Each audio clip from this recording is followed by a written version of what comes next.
அல்ஹம்துலில்லாஹ் அல்ஹம்துலில்லாஹி நஹ்மதுஹு வ நஸ்தஈனுஹு வ நஸ்தக்ஃபிருஹு வ நு'மினு பிஹி வ நதவக்கலு அலைஹி வ நஊது பில்லாஹி மின் ஷுரூரி அன்ஃபுஸினா வ மின் ஸய்யிஆத்தி அமாலினா மை யஹ்திஹில்லாஹு ஃபலா முதில்ல லஹு வ மை யுத்லில் ஃபலா ஹாதிய லஹு வ அஷ்ஹது அல்லா இலாஹ இல்லல்லாஹு வஹ்தஹு லா ஷரீக லஹு வ அஷ்ஹது அன்ன முஹம்மதன் அப்துஹு வ ரசூலுஹு அம்மா பஅத்.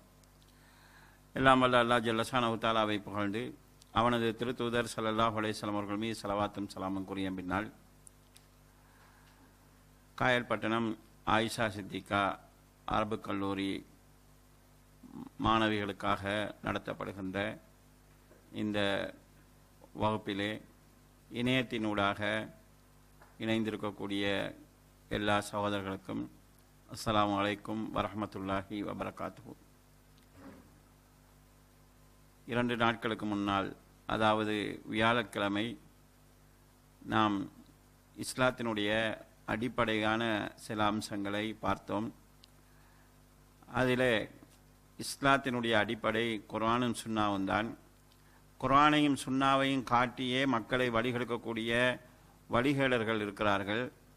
அவர்கள் குர்ஆனுக்கும் சுன்னாவுக்கும் தப்பான விளக்கம் சொல்லி தமது விளக்கத்தையே குர்ஆன் சுன்னாவாக மக்கள் மத்தியிலே அறிமுகம் செய்வார்கள்.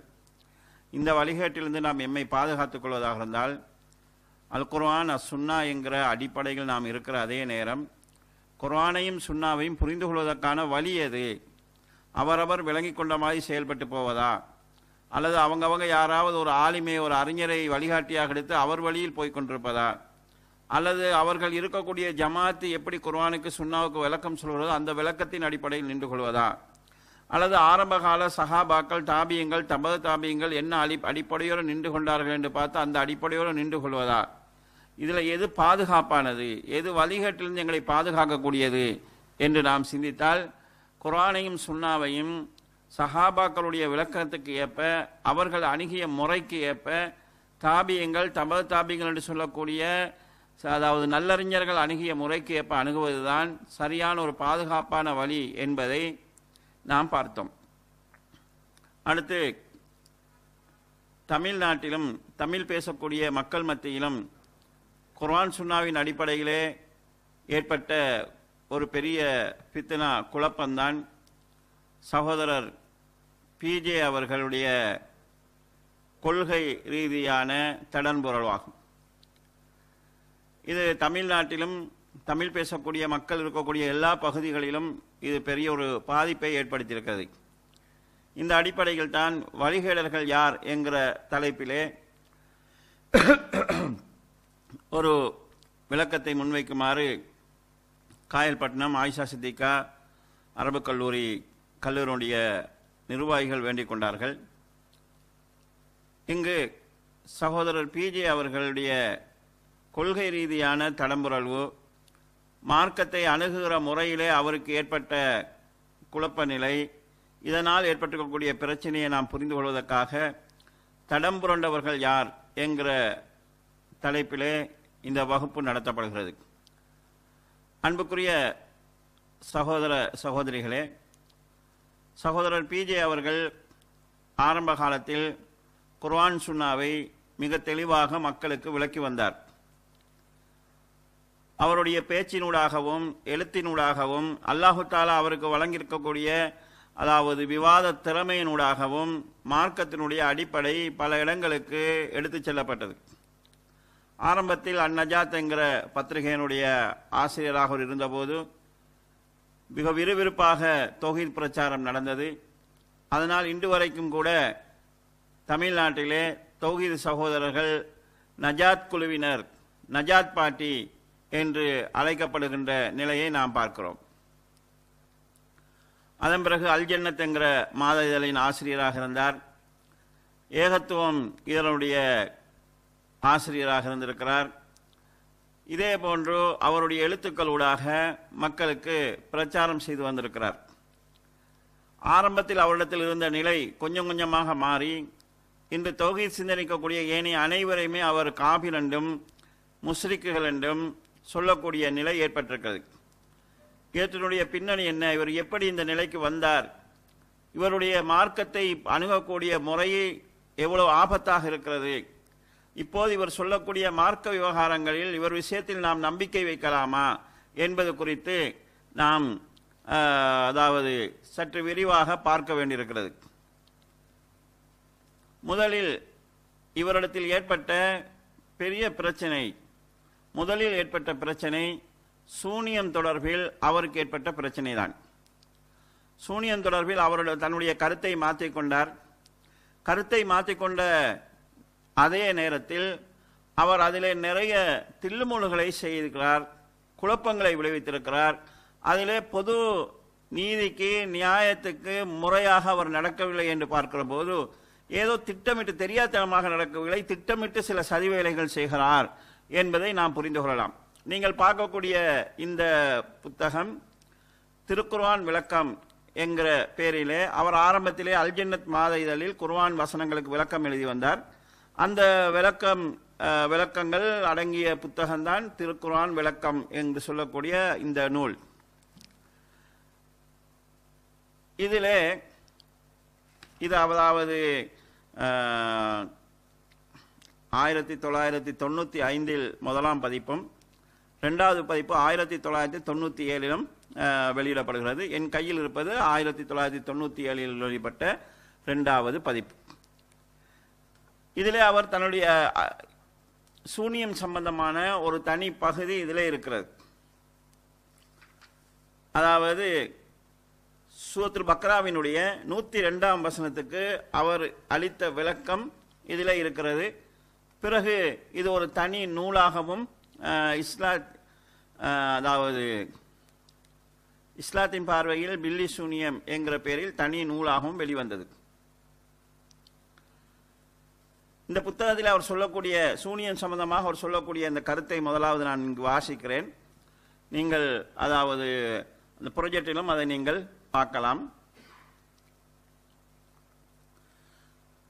இவர் சொல்லுகிறார், சிஹர் எனும் சூனிய கலை பற்றி 3 விதமான அபிப்பிராயங்கள் முஸ்லிம் அறிஞர்களிடையே நிலவுகின்றன. ஒன்று, சிஹர் என்று ஒன்று கிடையாது, அதனால் எந்த விதமான பாதிப்பையும் ஏற்படுத்த முடியாது. இப்படி ஒரு கலை இப்படி ஒரு நிலைப்பாடு இருக்குது. இரண்டாவது, சிஹர் என்ற கலை மூலம் எது வேண்டுமானாலும் செய்ய முடியும், எத்தகைய பாதிப்பையும் ஏற்படுத்த முடியும். இது இரண்டாவது நிலைப்பாடு. மூணாவது, சிஹர் எனும் ஒரு கலை உண்டு, அதன் மூலம் நினைத்ததை எல்லாம் செய்ய முடியாவிட்டாலும் சில பாதிப்புகளை ஏற்படுத்த முடியும். இந்த 3 கருத்தையும் சொல்லிவிட்டு அவர் சொல்கிறார், இப்படி 3 அபிப்பிராயங்கள் நிலவுகின்றன. அவற்றில் முதல் 2 அபிப்பிராயங்களும் தவறானவை, 3வது அபிப்பிராயம் சரியானது என்பதை இவ்வசனம் விளக்குகிறது. 3வது அடிப்படை என்ன? சிஹர் எனும் ஒரு கலை உண்டு, அதன் மூலம் நினைத்ததை எல்லாம் செய்ய முடியாவிட்டாலும் சில பாதிப்புகளை ஏற்படுத்த முடியும். தொடர்ந்து எழுதுகிறார், கணவன் மனைவியிடையே பிரிவினை உண்டாக்கும் செயலை அவ்விருவிடமிருந்தும் மக்கள் கற்றுக்கொண்டார்கள். சிஹர் எனும் கலை மூலம் எதுவுமே செய்ய முடியாது என்றிருந்தால் கணவன் மனைவியரிடையே பிளவை ஏற்படுத்தும் என்று இறைவன் கூறியிருக்க மாட்டான். சிஹர் எனும் கலை மூலம் மிகப்பெரிய பாதிப்பை ஏற்படுத்த முடியும் என்றிருந்தால் அந்த மிகப்பெரும் பாதிப்பை இறைவன் எங்கே கூறியிருப்பான்? அந்த மக்களும் அதையே கற்றிருப்பார்கள். கைகால்களை முடக்க முடியும் என்றோ ஒரு ஆளை கொல்ல முடியும் என்றோ இருந்திருந்தால் அதைத்தான் அம்மக்கள் கற்றிருப்பார்கள். அல்லாஹ்வும் அதைத்தான் சொல்லியிருப்பான். சிஹருடைய அதிகபட்ச விளைவு என்னவென்றால் கணவன் மனைவியரிடையே பிளவையும் பிரிவையும் ஏற்படுத்துவதுதான் என்பது இதிலிருந்து புலனாகிறது என்று எழுதியிருக்கிறார். ஆக இந்த நூலிலே அவர் சொல்வது சூனியம் ஒன்று இருக்குது, அதற்கு ஒரு தாக்கம் இருக்குது, ஆனால் நினைச்சதெல்லாம் அதால் செய்ய முடியாது. இதுதான் சூனியம் சம்பந்தமாக சகோதரர் பிஜி இடத்தில் இருந்த நிலைப்பாடு. இது 1997 இதை அவர் பிரச்சாரம் செய்திருக்கிறார். பிறகு அவருடைய நிலை மாறுகிறது. சூனியம் ஒன்று இல்லை, அதனால எந்த பாதிப்பையும் உண்டாக்க முடியாது. அப்படி ஏதாவது பாதிப்பை உண்டாக்க முடியும் என்றிருந்தால், அப்படி யாராவது சொல்வதாக இருந்தால், அப்படி யாராவது நம்பினால் அவங்க சூனியம் செய்ய வேண்டிய அவசியம் கிடையாது, சூனியக்காரன்ட்ட போக வேண்டும்ங்கிற அவசியம் கிடையாது. சூனியத்தினால் அல்லாஹ் நாடினால் ஏதாவது பாதிப்புகள் ஏற்பட வாய்ப்பு இருக்கிறது என்று நம்பினாலே அவன் முஸ்ரிக் என்கிற நிலைப்பாட்டை சொல்கிறார். ஒரு மனிதனுடைய ஆய்வின் போது சில நிலைப்பாடுகள் மாறலாம். அந்த நிலைப்பாடு மாறினால் அதில் நியாயத்தன்மை இருக்க வேண்டும். இந்த புத்தகத்தில் அவர் சொன்ன செய்திகள் தனியாக புத்தகமாக வெளியிடப்படுகிறது. இஸ்லாத்தின் பார்வையில் பில்லி சூனியம் என்கிற பெயரில் வெளியிடப்படுகிறது.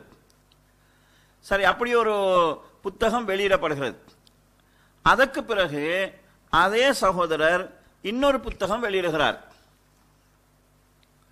அது நீங்கள் பார்க்கக்கூடிய இஸ்லாத்தின் பார்வையில் பில்லி சூனியம் என்கிற அதே தலைப்பு, அதே ஆசிரியர் ரெண்டாவது புத்தகம் எழுதுகிறார். ரெண்டாவது புத்தகத்தில் என்ன சொல்கிறார் என்று சொன்னால், சூனியம் இருக்குது, அதுக்கு பாதிப்பு இருக்குதுன்னு யாராவது நம்பினா அவன் முஸ்லிக் என்று சொல்கிறார். நேர் எதிரான கருத்து. அதுக்கும் சாதாரண விஷயம் கிடையாது. ஒருவனை முஸ்லிமா காபிரா என்று தீர்மானிக்கிற விஷயம். இவங்க சில நேரங்களில் சில தவறுகள் விடுகிற போது அதை பகிரங்கமாக அறிவிப்பாங்க. உதாரணமாக நோன்பு திறக்கிற போது ரஹபல்லாமோ என்கிற துவாவை ஓத வேண்டும் என்று ஆரம்பத்தில் எழுதிட்டு, இந்த ஹதீஸ் லைஃப்ங்கிறத நாங்கள் அதாவது ஆரம்பத்தில் விளங்காத காரணத்தினால இப்படி அறிவித்து விட்டோம் என்று பப்ளிக்காக அவருடைய இணையதளத்தில் போட்டார், அவங்களுடைய பத்திரிகையில் போட்டாங்க. அவ்வளோ ஒரு அறிவிப்பு செய்யப்பட்டது. இது ஒரே ஆசிரியர் ஒரே தலைப்பில் 2 புத்தகம் எழுதுகிறார். ரெண்டாவது புத்தகத்தில் நேரடியாக ஏற்கனவே சொன்னதுக்கு நேர் முரணான கருத்தை எழுதுகிறார். அந்த கருத்தை எழுதுகிற போது அந்த நூலில் ஒரு அறிமுகம் செய்கிறாங்க.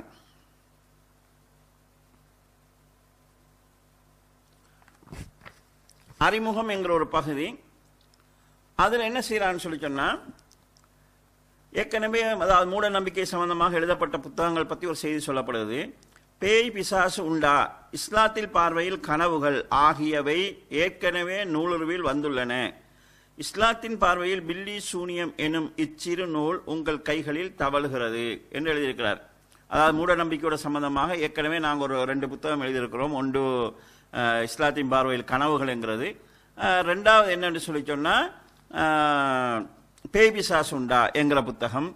அப்போ ஏற்கனவே இஸ்லாத்தின் பார்வையில் பில்லி சூனியன் ஒரு புத்தகம் எழுதியிருக்கிறீங்களா, அதையே நினைவு கூறலன்னு சொன்னால் மக்களின் மறதியை பயன்படுத்தி மக்கள்கிட்ட ஏற்கனவே அவர் சொன்ன கருத்தை ஒன்று இருக்குதுங்கிறத மறக்கடிக்க செஞ்சு அதே பேரில் மாற்று கருத்துள்ள ஒரு புத்தகத்தை எழுதி அதை பப்ளிஷ் பண்ணி அதை மக்கள் மத்தியில் கொண்டு போய் சேர்க்குறாங்க.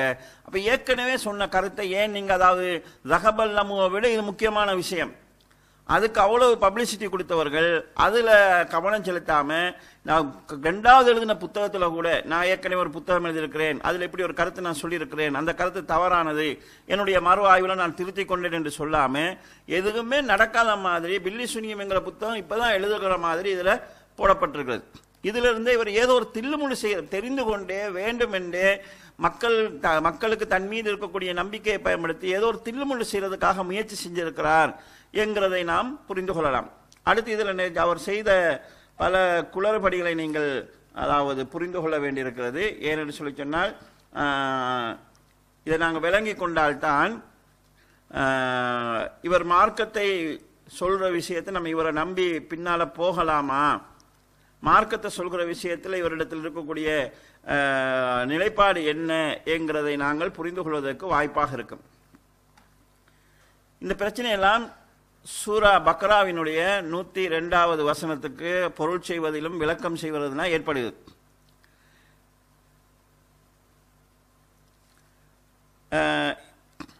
குறிப்பாக இந்த புத்தகத்தில் சூரத்துல் பக்ராவினுடைய கடைசி பகுதி, அதாவது சூரத்துல் பக்ரா 102வது கடைசி பகுதி அவர் பொருள் செய்வதை பாருங்க. ஆனால் அவ்விருவரும் நிச்சயமாக நாங்கள் சோதனையாக இருக்கிறோம், இதை கற்று நீங்கள் நிராகரிக்கும் காபிர்களாகி விடாதீர்கள் என்று சொல்லி எச்சரிக்காத வரையில் எவருக்கும் கற்றுக் கொடுக்கவில்லை. சூனியத்தை கற்றுக் கொடுத்தவங்க இதை படிச்சு நீங்க காபிரா போயிடாதீங்க என்று சொல்லாம யாருக்கும் அதை கற்றுக் கொடுக்கவில்லை. அப்படி இருந்தும் பாருங்க, அப்படி இருந்தும் கணவன் மனைவியருடைய பிரிவை உண்டாக்கும் செயலை அவர்களிடமிருந்து கற்றுக்கொண்டார்கள். எனினும் அல்லாஹ்வுடைய கட்டளையின்றி அவர்கள் எவர்களுக்கும் எத்தகைய தீங்கும் இதன் மூலம், இதை கவனிக்க வேண்டும், இதன் மூலம் இழைக்க முடியாது என்று அவர் மொழிபெயர்க்கிறார். இதில் 2 விஷயம் நீங்கள் கவனிக்கணும். ஒன்று, அவங்க இதை படித்து நீங்கள் காபிராயிராங்கன்னு சொன்னாங்க, ஆனால் அப்படி இருந்தும் அவங்கள்ட்ட படித்தாங்க. ஆனால் அதன் மூலமாக அல்லாஹ் நாடினாலே அன்றி எந்த தீங்கையும் மக்களுக்கு செய்ய முடியாது. இது ஆரம்பத்தில் சூனியம் இல்லை என்று சொல்கிற போது அவர் செய்த மொழிபெயர்ப்பு. சூனிய தாக்கம் இருக்குது என்கிறது அவர் சொன்ன போது செய்த மொழிபெயர்ப்பு. இப்போது சூனியத்துக்கு தாக்கம் இல்லை என்று சொல்கிற போது அவர் செய்த மொழிபெயர்ப்பினுடைய பிரதி நீங்க பார்க்குறீங்க.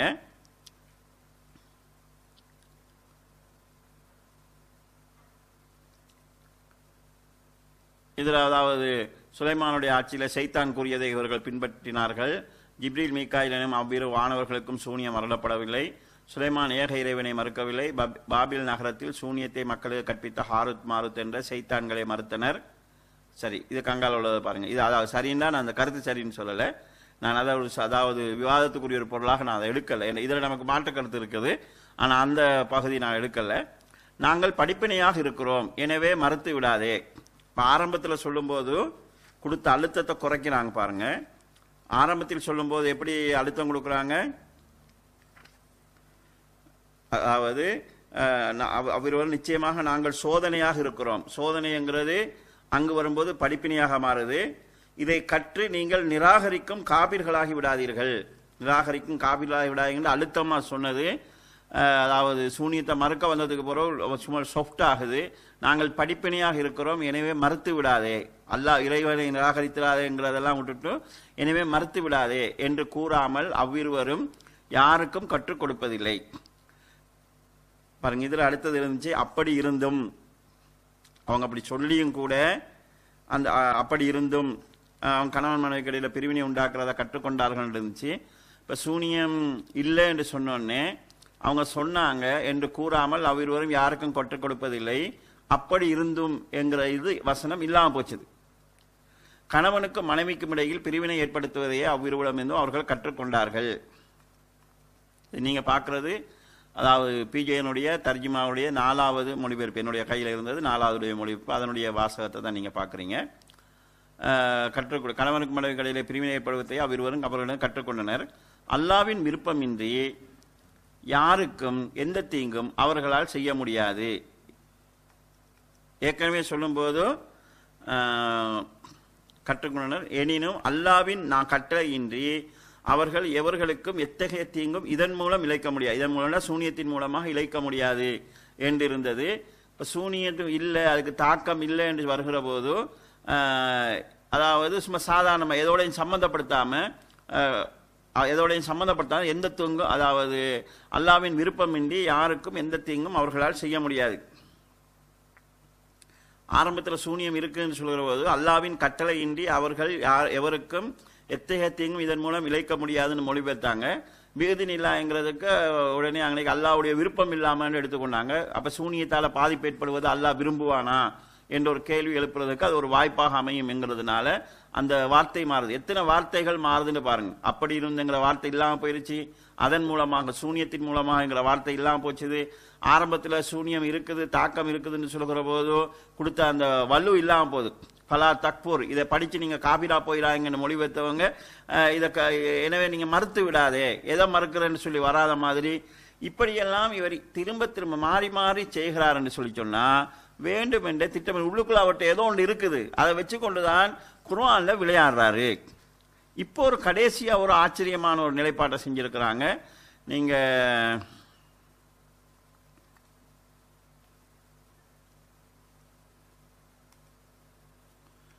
இது அண்மையில் கடைசியாக வந்திருக்கக்கூடிய அவருடைய தர்ஜுமாவினுடைய மொழிபெயர்ப்பு.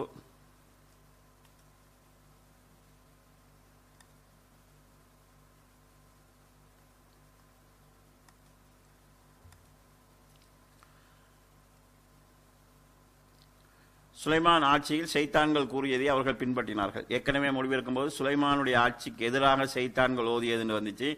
அந்த எதிராக என்கிறது இப்போது இல்லாமல் போச்சுது. அவ்விருவரும் வானவர்கள் சூனியம் அருளப்படவில்லை. பபிலோன் நகரத்தில் சூனியத்தை மக்களுக்கு கற்பித்த ஹாருத் மாருத் என்ற சைத்தான்களே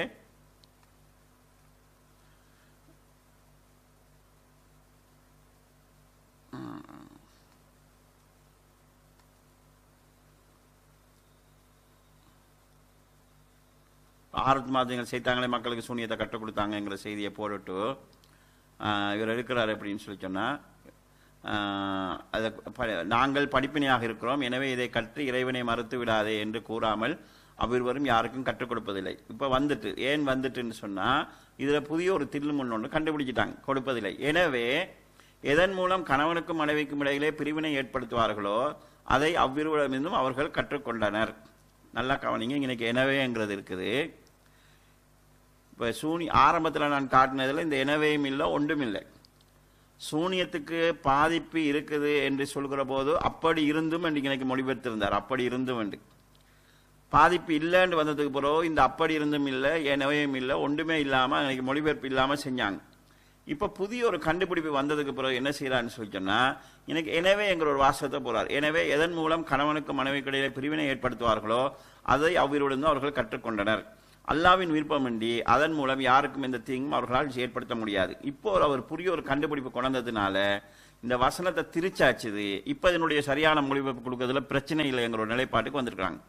இந்த ஆரம்பத்தில் இந்த பா என்கிற இதில் வந்த இந்த இடத்துல வந்த பாவுக்கு அப்படி இருந்தும் என்ன மொழிபெயர்த்தாங்க. ரெண்டாவது மொழிபெயர்ப்பு செய்யாமல் விட்டார். இப்போ எனவே இந்த மொழிபெயர்ப்பு செஞ்சுட்டு புதிய ஒரு விளக்கம் கொடுத்துருக்கிறார். இதை இன்னைக்கு முழுமையாக வாசிக்கிறதுக்கு இல்லை, இதில் அடிப்படையாக அவர் சொல்கிற செய்தியை நான் சொல்கிறேன். அதாவது அந்த நம்ம அதை ஹாரூத் மாருத்துங்கிறவங்க இதை படித்து நீங்கள் காபிரா போகாதீங்கன்னு மக்களுக்கு சொன்னாங்களாம். எனவே அவங்க என்ன செஞ்சாங்களாம், காபிராக போகாத ஒரு கலையை படித்தாங்களாம். இங்கே அல்லாஹு தாலா யூதர்களை மோசமாக்கி தான் சொல்ல வரான். அதாவது ஒரு மகனை பார்த்து வாப்பா சொல்கிறாரு சிகரெட் குடிக்காதுன்னு சொன்னார். ஆனால் மகன் எனவே அவன் பீடி குடித்தான், அது சுருட்டு குடித்தான்னு சொன்னால் அது பிழை. சிகரெட் குடிக்காதுன்னு சொல்லி சொன்னாண்டா அதை விட குறைஞ்சது ஒன்றை செஞ்சான்ன்றதான் அர்த்தம் எடுக்கணும். கராட்டி படிக்க போனீங்கன்னா நீங்கள் முதலாவது கராட்டி படிக்க தர மாஸ்டரை கும்பிடணும், வணங்கணும். எனவே அவங்க அதாவது பாக்ஸிங் படித்தாங்கன்னு சொல்லி சொன்னால் அதுக்கு அதில் சிறுக்கு இல்லை என்கிறதுனால தான் அது தேர்ந்தெடுத்தாங்கன்னு எடுத்துக்கொள்ளணும் என்று அந்த முன்னுக்கு பின்னுக்குள்ள வசனத்தை எல்லாம் விட்டுட்டு சில உதாரணங்களை சொன்னோடனே அந்த மக்களுக்கு அது சரியாக படுகுது. முன்னுக்கு பின்னுக்குள்ளது குர்ஆனுக்கு நேர்முரணாக இருந்தாலும் பரவாயில்லை. இவர் என்ன செய்கிறாருன்னா அவர் ஒரு முடிவு எடுத்துட்டாரு.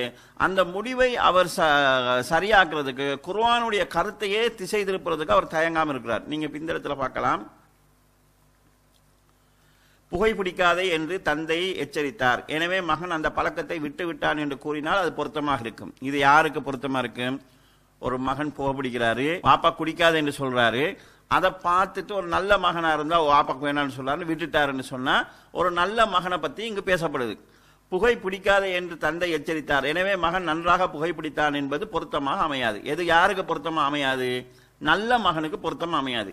இங்கே அல்லாஹ் தஆலா நல்லவங்களை பற்றியா பேசுகிறான், கெட்டவங்களை பற்றி பேசுகிறான். சூனியத்தை படிக்காதீங்க, படித்தா காபிராக போவீங்கன்னு சொல்லியும் கூட அப்படி இருந்தும் கூட அவங்க சூனியத்தை படித்தாங்க. சூனியத்தில் ஒரு பகுதியாக இருக்கக்கூடிய கணவன் மனைவி கடையில் பிரிவினை உண்டாக்குறத படித்தாங்க என்கிறத தான் அல்லாஹ் தஆலா சொல்கிறான். இவர் என்ன செய்யறான்னு சொன்னா, அந்த சைத்தான்களிடத்துல சூனியத்தை படிக்க போன யூதர்களை நல்லவனாக்கினாலும் பிரச்சனை இல்லை, நான் எடுத்த முடிவை நம்ம மாற்றக்கூடாது என்கிற நிலைப்பாட்டில் இருக்கிறார். நீங்க இதுல இந்த வழிகேட்டை இன்னும் தெளிவா புரிஞ்சு கொள்ளணும்னு சொல்லிச்சுன்னா இந்த வசனத்தை கொஞ்சம் நல்லா பாருங்க. சூரத்துல் பக்ராவினுடைய 102வது வசனத்தை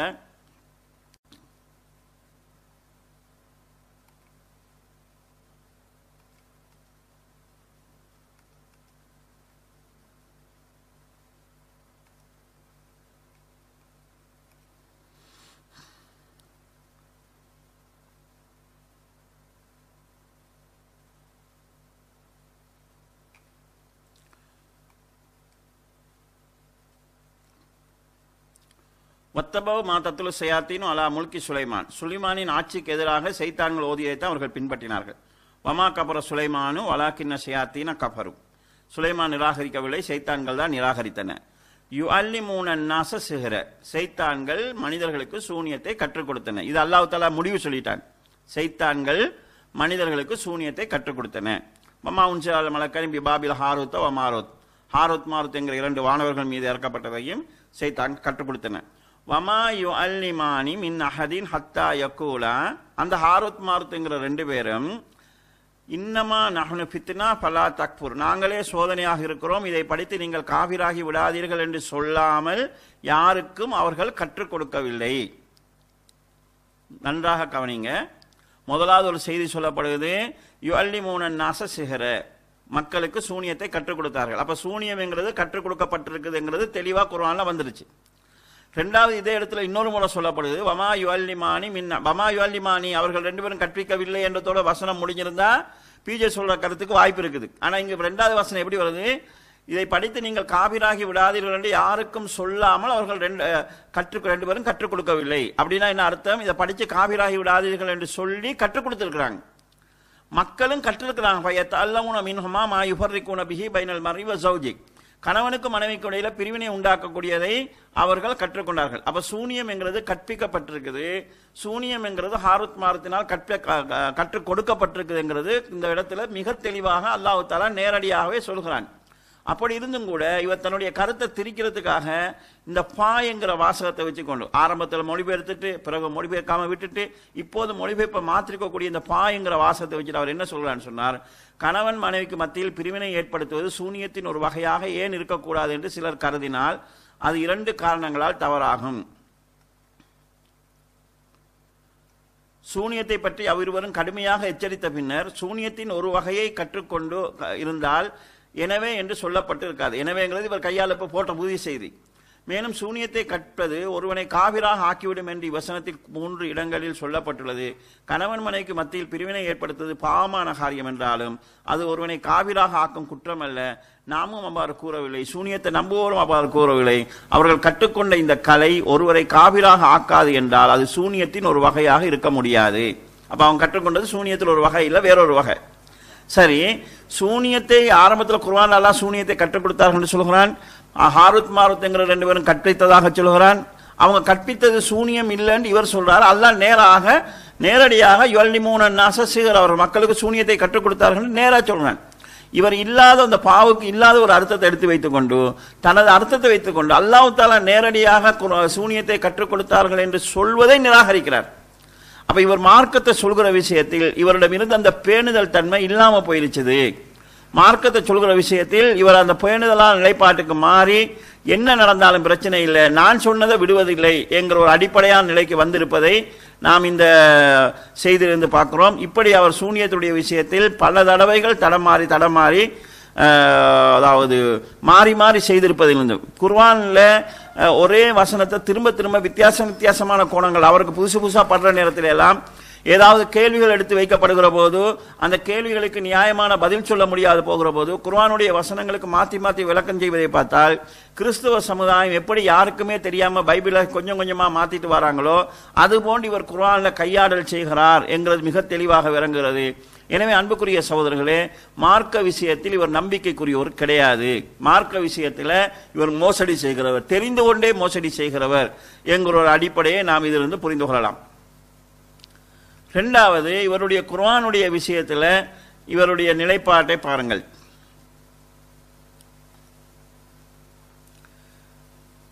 குர்ஆனுடைய விஷயத்தில் குர்ஆன்ல பிழை இருக்குது, எழுத்து பிழை இருக்குது என்று சொல்லி வந்தார்.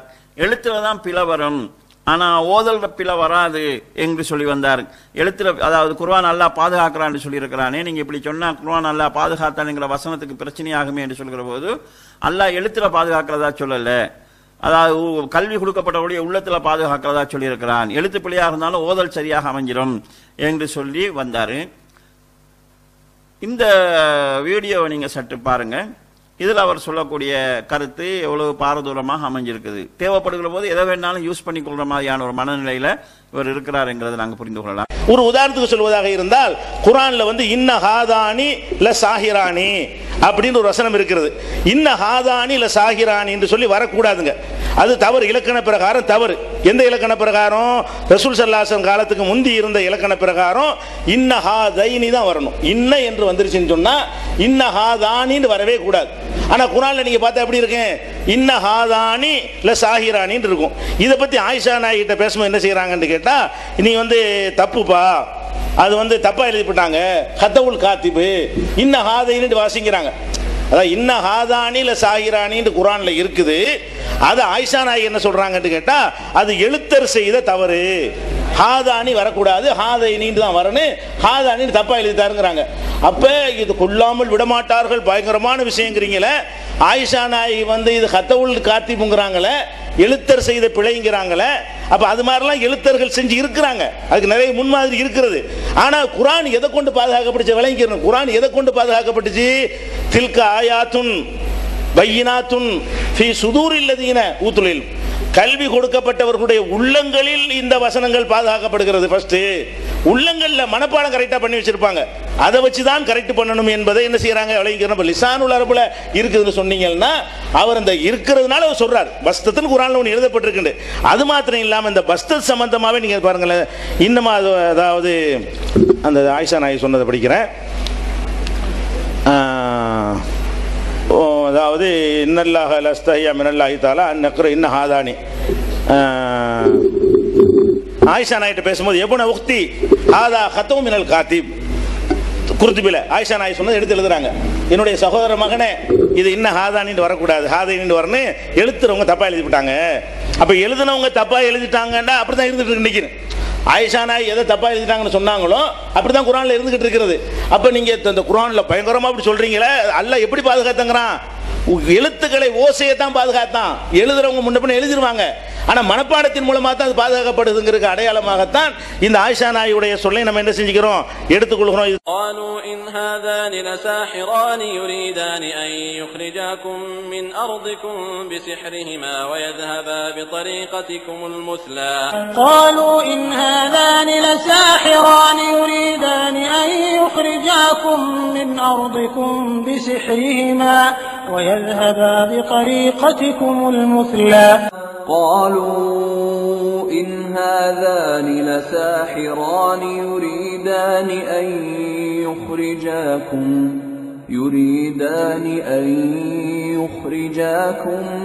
من أرضكم بسحرهما ويذهبا بطريقتكم المثلى. قالوا إن هذان لساحران يريدان أن يخرجاكم من أرضكم بسحرهما ويذهبا بطريقتكم المثلى. இன்ன ஹாதானி லசாஹிரானி என்று சொல்லி வரக்கூடாதுங்க. அது தவறு, இலக்கண பிரகாரம் தவறு. எந்த இலக்கண பிரகாரம்? ரசூல் ஸல்லல்லாஹு அலைஹி வஸல்லம் காலத்துக்கு முந்தி இருந்த இலக்கண பிரகாரம் இன்ன ஹாதைனி தான் வரணும். இன்ன என்று வந்துருச்சுன்னு சொன்னா இன்ன ஹாதானின்னு வரவே கூடாது. ஆனா குர்ஆன்ல நீங்க பார்த்தா எப்படி இருக்கு? இன்ன ஹாதானி லசாஹிரானின்னு இருக்கும். இன்ன ஹாதானி லசாஹிரானி என்று சொல்லி வரக்கூடாதுங்க. அது தவறு, இலக்கண பிரகாரம் தவறு. எந்த இலக்கண பிரகாரம்? ரசூல் ஸல்லல்லாஹு அலைஹி வஸல்லம் காலத்துக்கு முந்தி இருந்த இலக்கண பிரகாரம் இன்ன ஹாதைனி தான் வரணும். இன்ன என்று வந்துருச்சுன்னு சொன்னா இன்ன ஹாதானின்னு வரவே கூடாது. ஆனா குர்ஆன்ல நீங்க பார்த்தா எப்படி இருக்கு? இன்ன ஹாதானி லசாஹிரானின்னு இருக்கும்.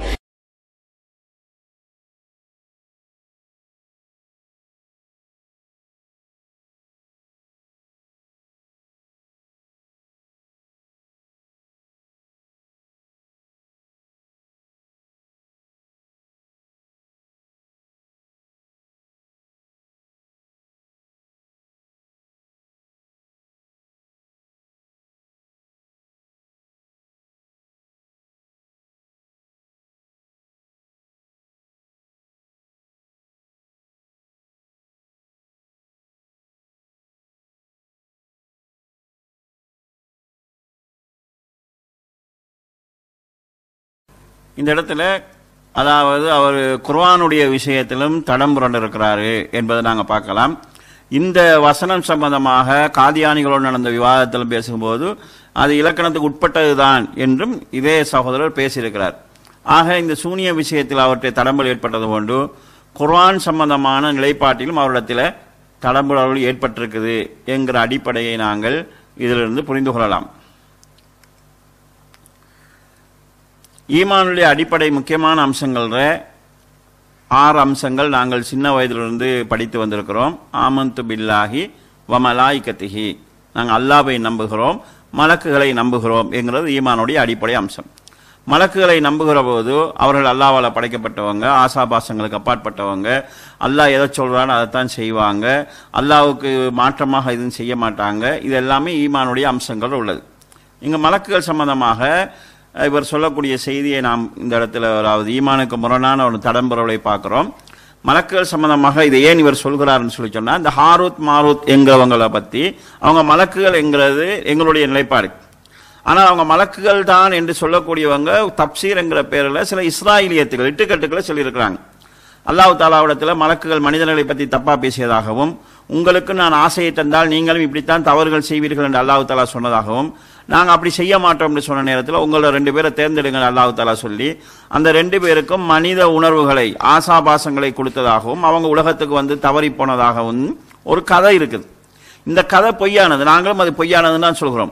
அதை பொய் என்று சொல்வதற்காக இவர் அந்த ஹாருத் மாருத்த மலக்கு இல்லை என்கிறத சொல்றதுக்காக அவர் எடுத்தவர் இங்கு மலக்குகள் சம்பந்தமான சொல்லக்கூடிய வார்த்தை பிரயோகங்கள், அது சம்பந்தமாக சொல்லக்கூடிய செய்திகளை நீங்கள் இப்போது இந்த இதில் பார்க்கலாம்.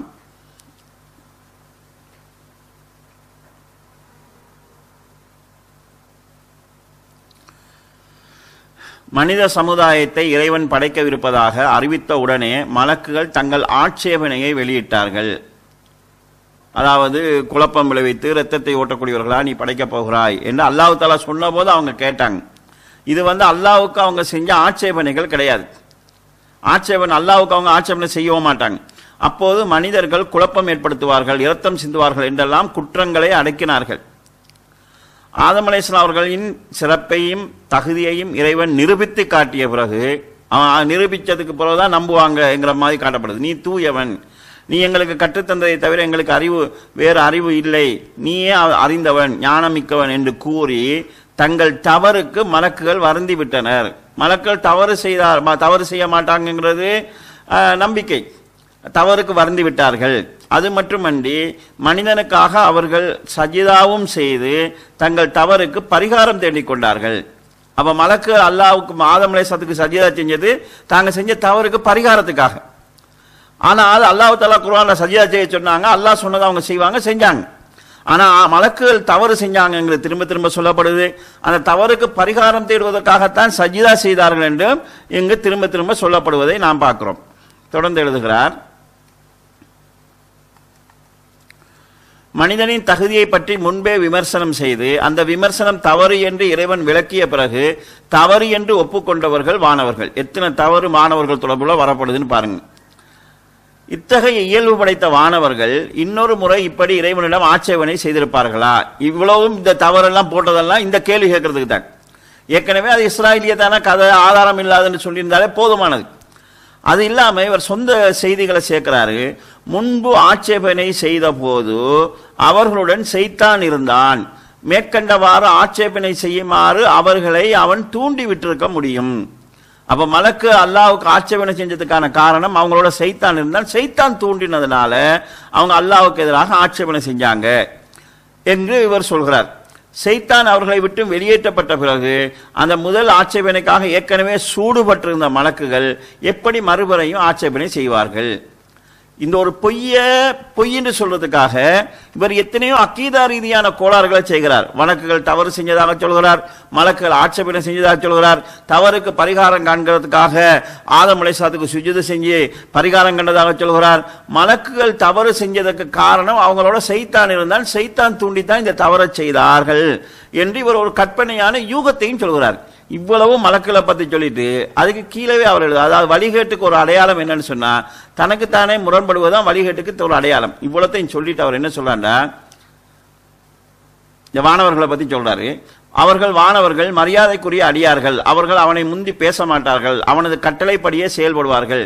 மேற்கட்ட வசனங்களில் மலக்குகளின் பண்புகளும் இயல்புகளும் தெளிவாக விளக்கப்படுகின்றன. இத்தகைய பண்புகளை கொண்ட வானவர்கள் இறைவன் செயல்பாட்டில் குறை கண்டு ஆட்சேபனை செய்திருப்பார்கள் என்று எப்படி நம்ப முடியும்? அவரே இவ்வளவும் சொல்லிட்டு அவங்க ஆட்சேபனை செஞ்சதுக்கான காரணம் சைத்தான் தூண்டியிருப்பான்னு சொல்லிட்டு இந்த 2வது இட்டுக்கட்டப்பட்ட செய்தி இருக்குது. அதற்கு மறுத்து அவர் எப்படி பேசுறாருன்னா, மாணவர்கள் அல்லாஹ் சொன்னதுக்கு மாறு செய்ய மாட்டாங்க, அப்படி இருக்கும்போது அல்லாஹ்வுக்கு எப்படி ஆட்சேபனை செஞ்சிருப்பாங்கன்னு சொல்றாரு. எதை ஆட்சேபனையை சொல்றாரு? குர்ஆன்ல வந்ததில்லை. அவங்க மனிதர்களுக்கு பாவம் செய்யறாங்க, எங்களுக்கு அப்படி உணர்வு வந்தால் நாங்க பாவம் செய்ய மாட்டோம்னு சொல்லி அல்லாஹ்வுக்கு ஆட்சேபனை செய்தார்கள் என்று பொய்யான ஒரு கதை இருக்கு. அதை பொய்யிட அவர் சொல்லியிருந்தாலே போதும். ஆனா அதுக்கு இப்படி கேள்வி எழுப்புறார். அப்ப இவ்வளவு நேரம் நீங்க சொன்னதுக்கு எப்படி எடுப்பீங்க? மலக்குகள் அல்லாஹ்வுக்கு எதிராக ஆட்சேபனை செஞ்சாங்கன்னு சொல்லி இந்த ஆட்சேபனையை செஞ்சிருப்பாங்களா? அப்ப இவர் என்ன செஞ்சிருக்கிறான்னு சொல்லி சொன்னா, குர்ஆன் வசனங்களை நன்றாக தெரிந்து கொண்டு அவர் ஒரு முடிவு எடுத்துட்டு அந்த மனிதரை நியாயப்படுத்துறதுக்காக தன்னுடைய சொந்த மூளையை அல்லாஹ்வுடைய விஷயத்துல மலக்குகள் விஷயத்தை பயன்படுத்தியிருக்கிறாரு. மலக்குகள் சைத்தான் தூண்டுதலால் தான் அல்லாஹ்வுக்கு ஆட்சேபனை செய்தார். அவங்க செஞ்ச ஆட்சேபனை இல்லை, அல்லாஹ்விடத்துல ஏன் நீ மனிதனை படைக்க போகிறாய் என்று கேட்டதை சைத்தானின் தூண்டுதலால் தான் செய்தார். இவர் எப்படி சொல்லுவார்? என்ன ஆதாரத்தை வச்சு சொல்றீங்க? என்ன அடிப்படையை வச்சு நீங்க சொல்றீங்க? வழக்குகள் சைத்தானுடைய தூண்டுதலுக்கு உட்படுவாங்கன்னு சொன்னா, நான் இதை அவற்றை கேள்வியாக வைத்தும் கூட, இது அக்கீதாவோட சம்பந்தப்பட்ட ஒரு விஷயமாக இருந்தும் கூட, சாதாரண சின்ன விஷயங்கள், அதாவது எல்லாருமா சேர்ந்து எடுத்த முடிவுகளோட தவறு வந்துச்சுன்னு சொன்னா, பாஞ்சுழுந்து அடிச்சுட்டு இது தவறுன்னு அவர் சொல்லுவார். அப்பதான் எல்லாரும் தவறு விட்டாலும் இவர் கிளியரா இருக்கான்னு வரும். அவராக செஞ்சதுள்ள தவறு சொல்லுவார்கள் போது அதை மூடி மறைச்சு கண்டுகொள்ளாத மாதிரியே போயிடுவார். அவர் அதாவது ரசூலுல்லாவுக்கு சூனியம் செய்யப்பட்டதுங்கிற ஹதீஸை நம்பினால் வஹீல சந்தேகம் வரும். அந்த நபி தனக்கு வகி வராமலே வந்ததுன்னு சொல்லியிருப்பாங்க என்கிற சந்தேகம் வரும் என்றெல்லாம் அவர் கேள்வி எழுப்பியிருந்த சந்தர்ப்பத்தில் அதுக்கு மறுப்பு சொல்கிற போது நான் இதை சொல்லியிருக்கிறேன். நீங்கள் சைத்தானுடைய தூண்டுதலால் மலக்குகள் எல்லாருமே அல்லாஹ்வுக்கு மாறு செய்தாங்க என்கிற ஒரு கருத்தை நீங்க சொல்லியிருக்கிறீங்களே, அப்ப இப்படி சொன்ன கருத்தை வச்சு நாங்கள் வாதிடுவதாக இருந்தால் மலக்குகள் சைத்தானுக்கு அடிபடுகிற இயல்புள்ளவங்க, மலக்குகள் சைத்தானுடைய தூண்டுதலால் கூட ஆயத்துக்களை தந்திருக்க முடியும், வசனங்களை தந்திருக்க முடியும் என்கிற கேள்வி எழுப்புறதுக்கு வாய்ப்பு இருக்குது. இது முழு குர்ஆனையும் சந்தேகத்தை உண்டு பண்ணுமே என்றெல்லாம் நான் அவருக்கு கேள்வி எழுப்பியிருக்கிறேன். ஆனால் இதுவரைக்கும் இதுல நான் செஞ்சது தவறுதான், தப்புத்தான் என்று அவர் திருத்திக் கொண்டதாக தெரியவில்லை. எனவே இவர் அதாவது ஈமானுடைய விஷயங்களில் நிறைய குறை விட்டிருக்கிறாரு. அடிப்படையான அக்கீதா ரீதியான குறைகள் வருகிற போது கூட அதற்கு நியாயம் கற்பிக்க முடியாது என்கிற நிலை வந்தால் மூடி மறைச்சிக்குவாரு. ஏதாவது நியாயம் கற்பிக்க முடியும் என்று சொன்ன நிலை வந்துச்சுன்னு சொன்னால் அதில் அவர் அதாவது ஏதாவது வாதங்களை செய்து தன்னோடு இருக்கிறவர்களை தக்க வைத்துக் கொள்வதற்கான முயற்சிகளை செய்கிறார். இந்த செய்தியும் இவர் மார்க்க ரீதியாக நம்ப முடியாதவர், இவரை நம்பி பின்னால போக இயலாது. குர்ஆன் ஹதீஸை தூய்மையா சொல்றார் என்கிறதுனால தான் இவர் மேல ஒரு மஹபத் வைக்கப்பட்டது. அந்த நிலைக்கு உரியவர் இல்லை என்கிற ஒரு செய்தியை இதில் நாங்கள் உறுதியாக பார்க்க முடிகிறது.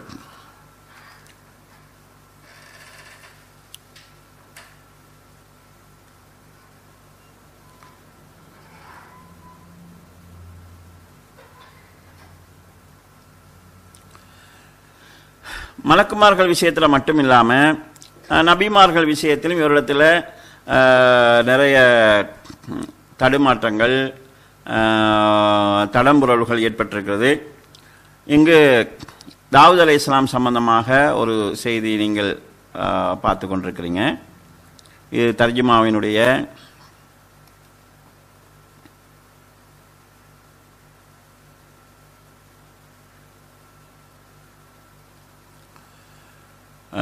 (337வது குறிப்பு). தாவூது நபி செய்த தவறு. தாவூத் அலைஹிஸ்ஸலாம் அல்லாஹ்விடத்தில் ஒரு விஷயத்துக்காக தௌபா செய்ததாக அல்லாஹ் குர்ஆனில் சொல்கிறான்.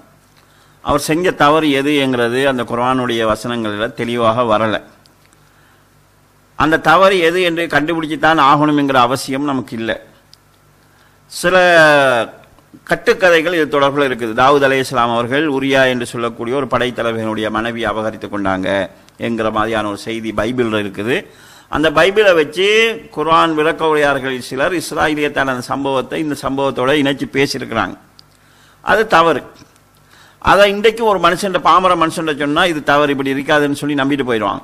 ஆனா இவர் என்ன செஞ்சாருன்னு சொல்லி சொன்னா, தாவூத் அலைஹிஸ்ஸலாம் செஞ்ச தவறு என்று கண்டுபிடிக்கிற சிஐடி வேலை செய்ய ஆரம்பிக்கிறார். சைத்தான் எப்படி மலக்குகள் எப்படி அல்லாஹ்வுக்கு மாற்றமா பேசினாங்கன்னு இவர் ஆய்வு செஞ்ச மாதிரி தாவூத் அலைஹிஸ்ஸலாம் என்ன தவறு செஞ்சிருப்பாங்க என்று இந்த நூற்றாண்டிலிருந்து அந்த நூற்றாண்டை பத்தி இவர் சிந்திக்கிறார். சிந்திச்சு அவர் அதுல ஒரு செய்தியை போடுறாரு.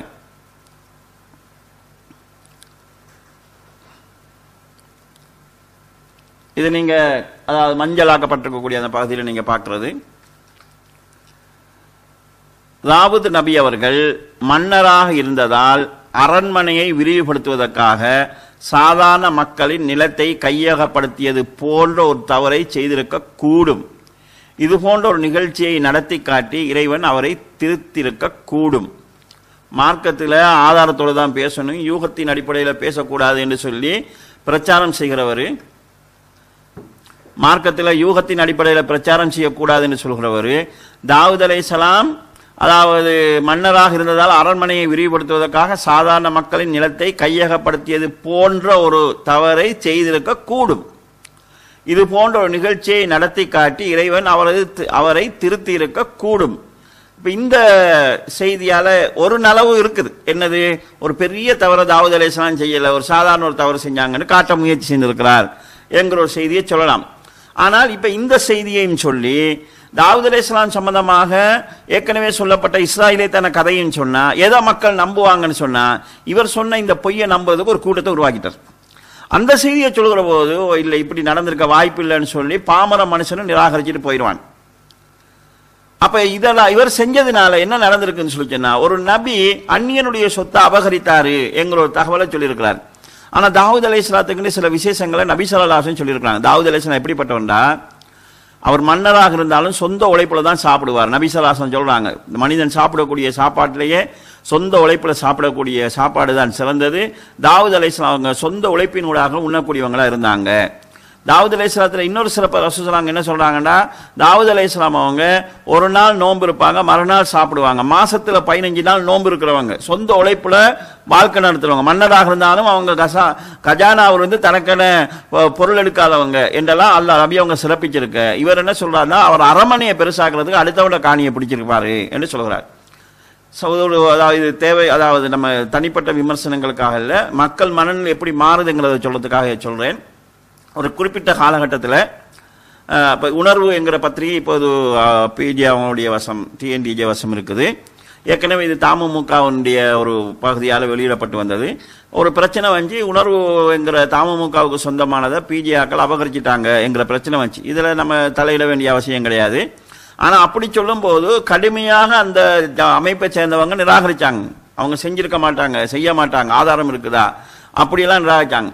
தாவூத் அலைஹிஸ்ஸலாம் அவங்க அடுத்தவனுடைய காணியை அபகரிச்சிருப்பாங்களான்னு கேள்வி எழுப்புங்கிற போது என்ன சொல்லுவாங்கடா, அவர் மனிதர் தானே, நபியா இருந்தானே, மனிதர் தானே, தவறு செஞ்சிருக்க மாட்டாரா, மனிதன் தவறுக்கு உட்பட்டவன் தானே என்று சொல்லி இவர் சொன்ன அந்த கதையை நியாயப்படுத்தி பேசுறவங்களா ஆகிறாங்க.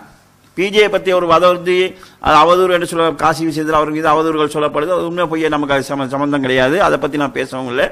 அப்படி சொல்லுகிற போது அதை மறுக்கிறவங்க, தாவூத் அலைஹிஸ்ஸலாம் அடுத்தவனுடைய காணியை பிடிச்சிருப்பாரான்னு கேட்டால், ஏன் அவர் மனுஷன் தானே, அவன் செஞ்சிருக்க மாட்டாரா, மனிதன் தான் தவறு செய்கிறவன் தானேன்னு சொல்லி அந்த நேரம் அதை பேசுகிறாங்க. அப்போ ஒரு நபியை வந்து, அதாவது இவரை விட ஒரு கீழ்மட்ட நிலைக்கு அவர் நபியை கொண்டு போய் இருக்கக்கூடிய நிலையை நாங்கள் பார்க்குறோம். இது பிறகு வந்த பதிப்பில் சின்ன ஒரு மாற்றம் அதில் செய்யப்பட்டிருக்குது, இதை நீங்கள் பார்க்கலாம். அதாவது தாவூத் நபி அவர்கள் மன்னராக இருந்ததால் அரசு பணிக்காக ஏற்கனவே அரண்மனையை பெருசாக்குறதுக்கு அடுத்தவங்க காணியை பிடிச்சிருப்பார்னு சொன்னவங்க அதை கொஞ்சம் இன்னும் கொஞ்சம் மென்மைப்படுத்துறாங்க. அவருக்கு சொந்த தேவைக்கு எடுத்திருக்க மாட்டாரு.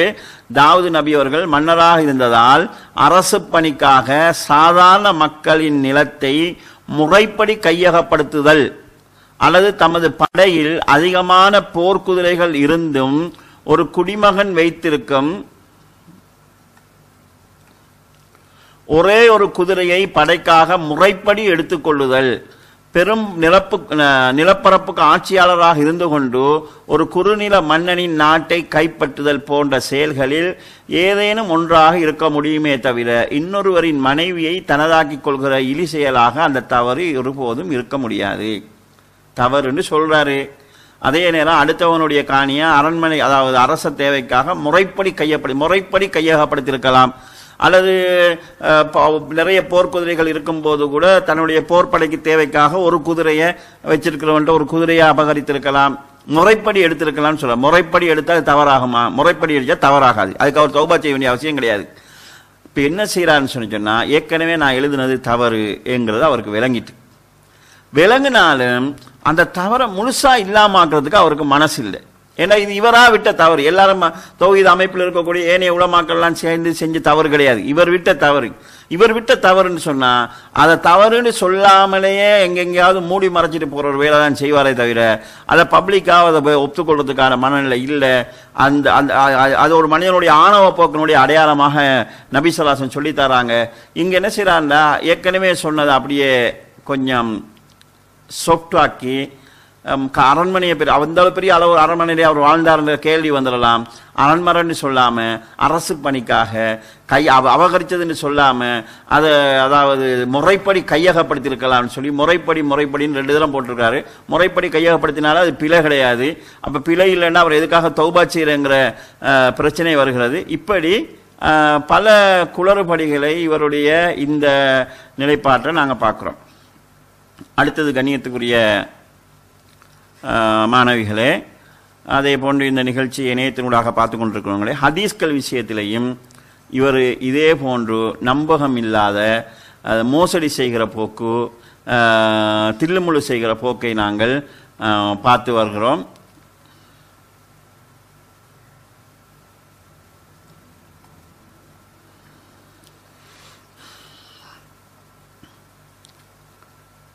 இது ஹதீஸ் விஷயத்தில் இவருடைய அணுகுமுறை என்ன, இவருடைய போக்கு என்ன, இதை நீங்கள் கொஞ்சம் பாருங்கள். இந்த ஆடியோவை நீங்கள் திரும்ப திரும்ப 2-3 முறை கேட்க வேண்டியிருக்கும். இதில் சொல்கிறத முதலாவது நீங்கள் கேளுங்க. அது அல்லாஹ் செய்கிற மாதிரி செய்வான்னு வருது. இந்த ஒரு அடிப்படை கூட வழங்க மாட்டாங்களா? அதனாலதான் சிகர ஒழிக்கப்பட வேண்டியது. சிகருங்கிறது இஷ்ராக்கு சிகர் அடுத்தது பத்தியெல்லாம் பெரும்பாவத்துல சிகரு இது ஒரு சிறுக்கு தான். அது சிறுக்குக்கு அடுத்து வர்றது சொல்றாங்க பாருங்களேன். அது இது ஒரு வகையான சிறுக்கு விளங்காதனால அது தனிப்பேரா சொல்றாங்க. அதனால இதை எந்த வகையிலும் ஏத்துக்கிற முடியாது. இதுக்கு முதல் பதில் சொல்றீங்க. இது அல்லாஹ் செய்யற வேலை. அதாவது இஸ்லாத்துல சிகர பெரும்பாவங்கள் சொல்லும்போது ரெண்டாவது சொல்றது இருக்குதே, அப்படி ரெண்டாவதெல்லாம் இல்லை. சிகரு சிறுக்கு ரெண்டுமே ஒன்று தான். அது விளங்காதனால ரெண்டாவதா சொல்றாங்க என்கிற ஒரு தகவல் இதில் சொல்றாரு. இந்த ஹதீஸை பாருங்க. இதில் நபி ஸல்லல்லாஹு அலைஹி வஸல்லம் சொல்றாங்க. இது பல இடங்களில் வந்திருக்குது. இது நாங்கள் பார்க்கறது சுனன் அபூ தாவூதுல இடம்பெற்றிருக்கக்கூடிய அறிவிப்பு. நபி ஸல்லல்லாஹு அலைஹி வஸல்லம் சொன்னதாக அபூ ஹுரைரா அறிவிக்கிறாங்க, இஜ்தனிபு அஸ்ஸப்அல் மூபிகாத், 7 பெரும்பாவங்களை விட்டு நீங்கள் தவிர்ந்து கொள்ளுங்கள். அப்ப சஹாபாக்கள் கேட்குறாங்க, கீழே யா ரசூலல்லாஹ் வமா ஹுன்ன, அந்த 7 பெரும்பாவங்கள் என்னன்னு கேட்குறாங்க. அப்ப நபி ஸல்லல்லாஹு சொல்றாங்க, அஷ்ஷிர்கு பில்லாஹ், அல்லாஹ்வுக்கு இணைப்பது, வஸ்ஸிஹ்ரு சூனியம் செய்வது, வ கத்லுன் நஃப்ஸில்லதி ஹர்ரமல்லாஹு இல்லா பில் ஹக், அதாவது உரிமை இல்லாத உயிர்களை கொல்றது, வட்டி உண்பது, அனாதையினுடைய சொத்தை சாப்பிடுவது, அதாவது போரின் போது விரண்டோடுவது, மூமினான பெண்கள் மீது அவதூறு சொல்வது, இந்த 7 விஷயங்களை நபி ஸல்லல்லாஹு அலைஹி வஸல்லம் சொல்றாங்க. இந்த 7 ஆர்டர் பண்ணது யாரு? ரசூல் ஸல்லல்லாஹு அலைஹி வஸல்லம் ஆர்டர் பண்றாங்க. முதலாவது சிறுக்கு பில்லான்னு சொல்றாங்க, அல்லாஹ்வுக்கு இணை வைக்கின்றாங்க. ரெண்டாவது சிஹ்ர்னு சொல்றாங்க. இது யார் சொன்னாங்க? ரசூல் ஸல்லல்லாஹு அலைஹி வஸல்லம் சொன்னாங்க. இதுல நமக்கு யாருக்குமே சந்தேகம் கிடையாது. நபி ஸல்லல்லாஹு அலைஹி வஸல்லம் சொல்லியிருக்கிறாங்க. அல்லாஹ் செய்யற மாதிரி செய்வான்னு வருது. இந்த ஒரு அடிப்படை கூட வழங்க மாட்டாங்களா? அதனாலதான் சிகர ஒழிக்கப்பட வேண்டியது. சிகருங்கிறது இஷ்ராக்கு சிகர் அடுத்தது பத்தியெல்லாம் பெரும்பாவத்துல சிகரு இது ஒரு சிறுக்கு தான். அது சிறுக்குக்கு அடுத்து வர்றது சொல்றாங்க பாருங்களேன். அது இது ஒரு வகையான சிறுக்கு விளங்காதனால அது தனிப்பேரா சொல்றாங்க. அதனால இதை எந்த வகையிலும் ஏத்துக்கிற முடியாது. இதுக்கு முதல் பதில் சொல்றீங்க. இது அல்லாஹ் செய்யற வேலை. அதாவது இது சூனியம் சூனியக்காரன் சூனியத்தில் பாதிப்பு ஏற்படும் சொன்னா அல்லாஹ் செய்யற மாதிரி இருக்கு. இதுதான் அவரோட வாதம். இதை சொல்லும் போது என்ன சொல்றாருன்னா, சூனியத்தை அதாவது சிகரை அதாவது சிறுக்குக்கு அடுத்து சொல்லப்படுது. அதாவது பெரும்பாவங்களை பத்தி சொல்லும் போது சொல்லப்படுது இல்லையா, அது விளங்காதனால அப்படி சொல்றாங்க. ரெண்டுமே ஒன்றுதான் என்கிறத சொல்றாரு. மீண்டும் இதை நீங்க கவனிங்க. அல்லாஹ் செய்யற மாதிரி செய்வான்னு வருது. இந்த ஒரு அடிப்படை கூட வழங்க மாட்டாங்களா? அதனாலதான் சிகர ஒழிக்கப்பட வேண்டியது. சிகருங்கிறது இஷ்ராக்கு சிகர் அடுத்தது பத்தியெல்லாம் பெரும்பாவத்துல சிகரு இது ஒரு சிறுக்கு தான். அது சிறுக்குக்கு அடுத்து வர்றது சொல்றாங்க பாருங்களேன். அது இது ஒரு வகையான சிறுக்கு விளங்காதனால அது தனிப்பேரா சொல்றாங்க. அதனால இதை எந்த வகையிலும் ஏத்துக்கிற முடியாது. இதுக்கு முதல் பதில் சொல்றீங்க. இது அல்லாஹ் செய்யற வேலை.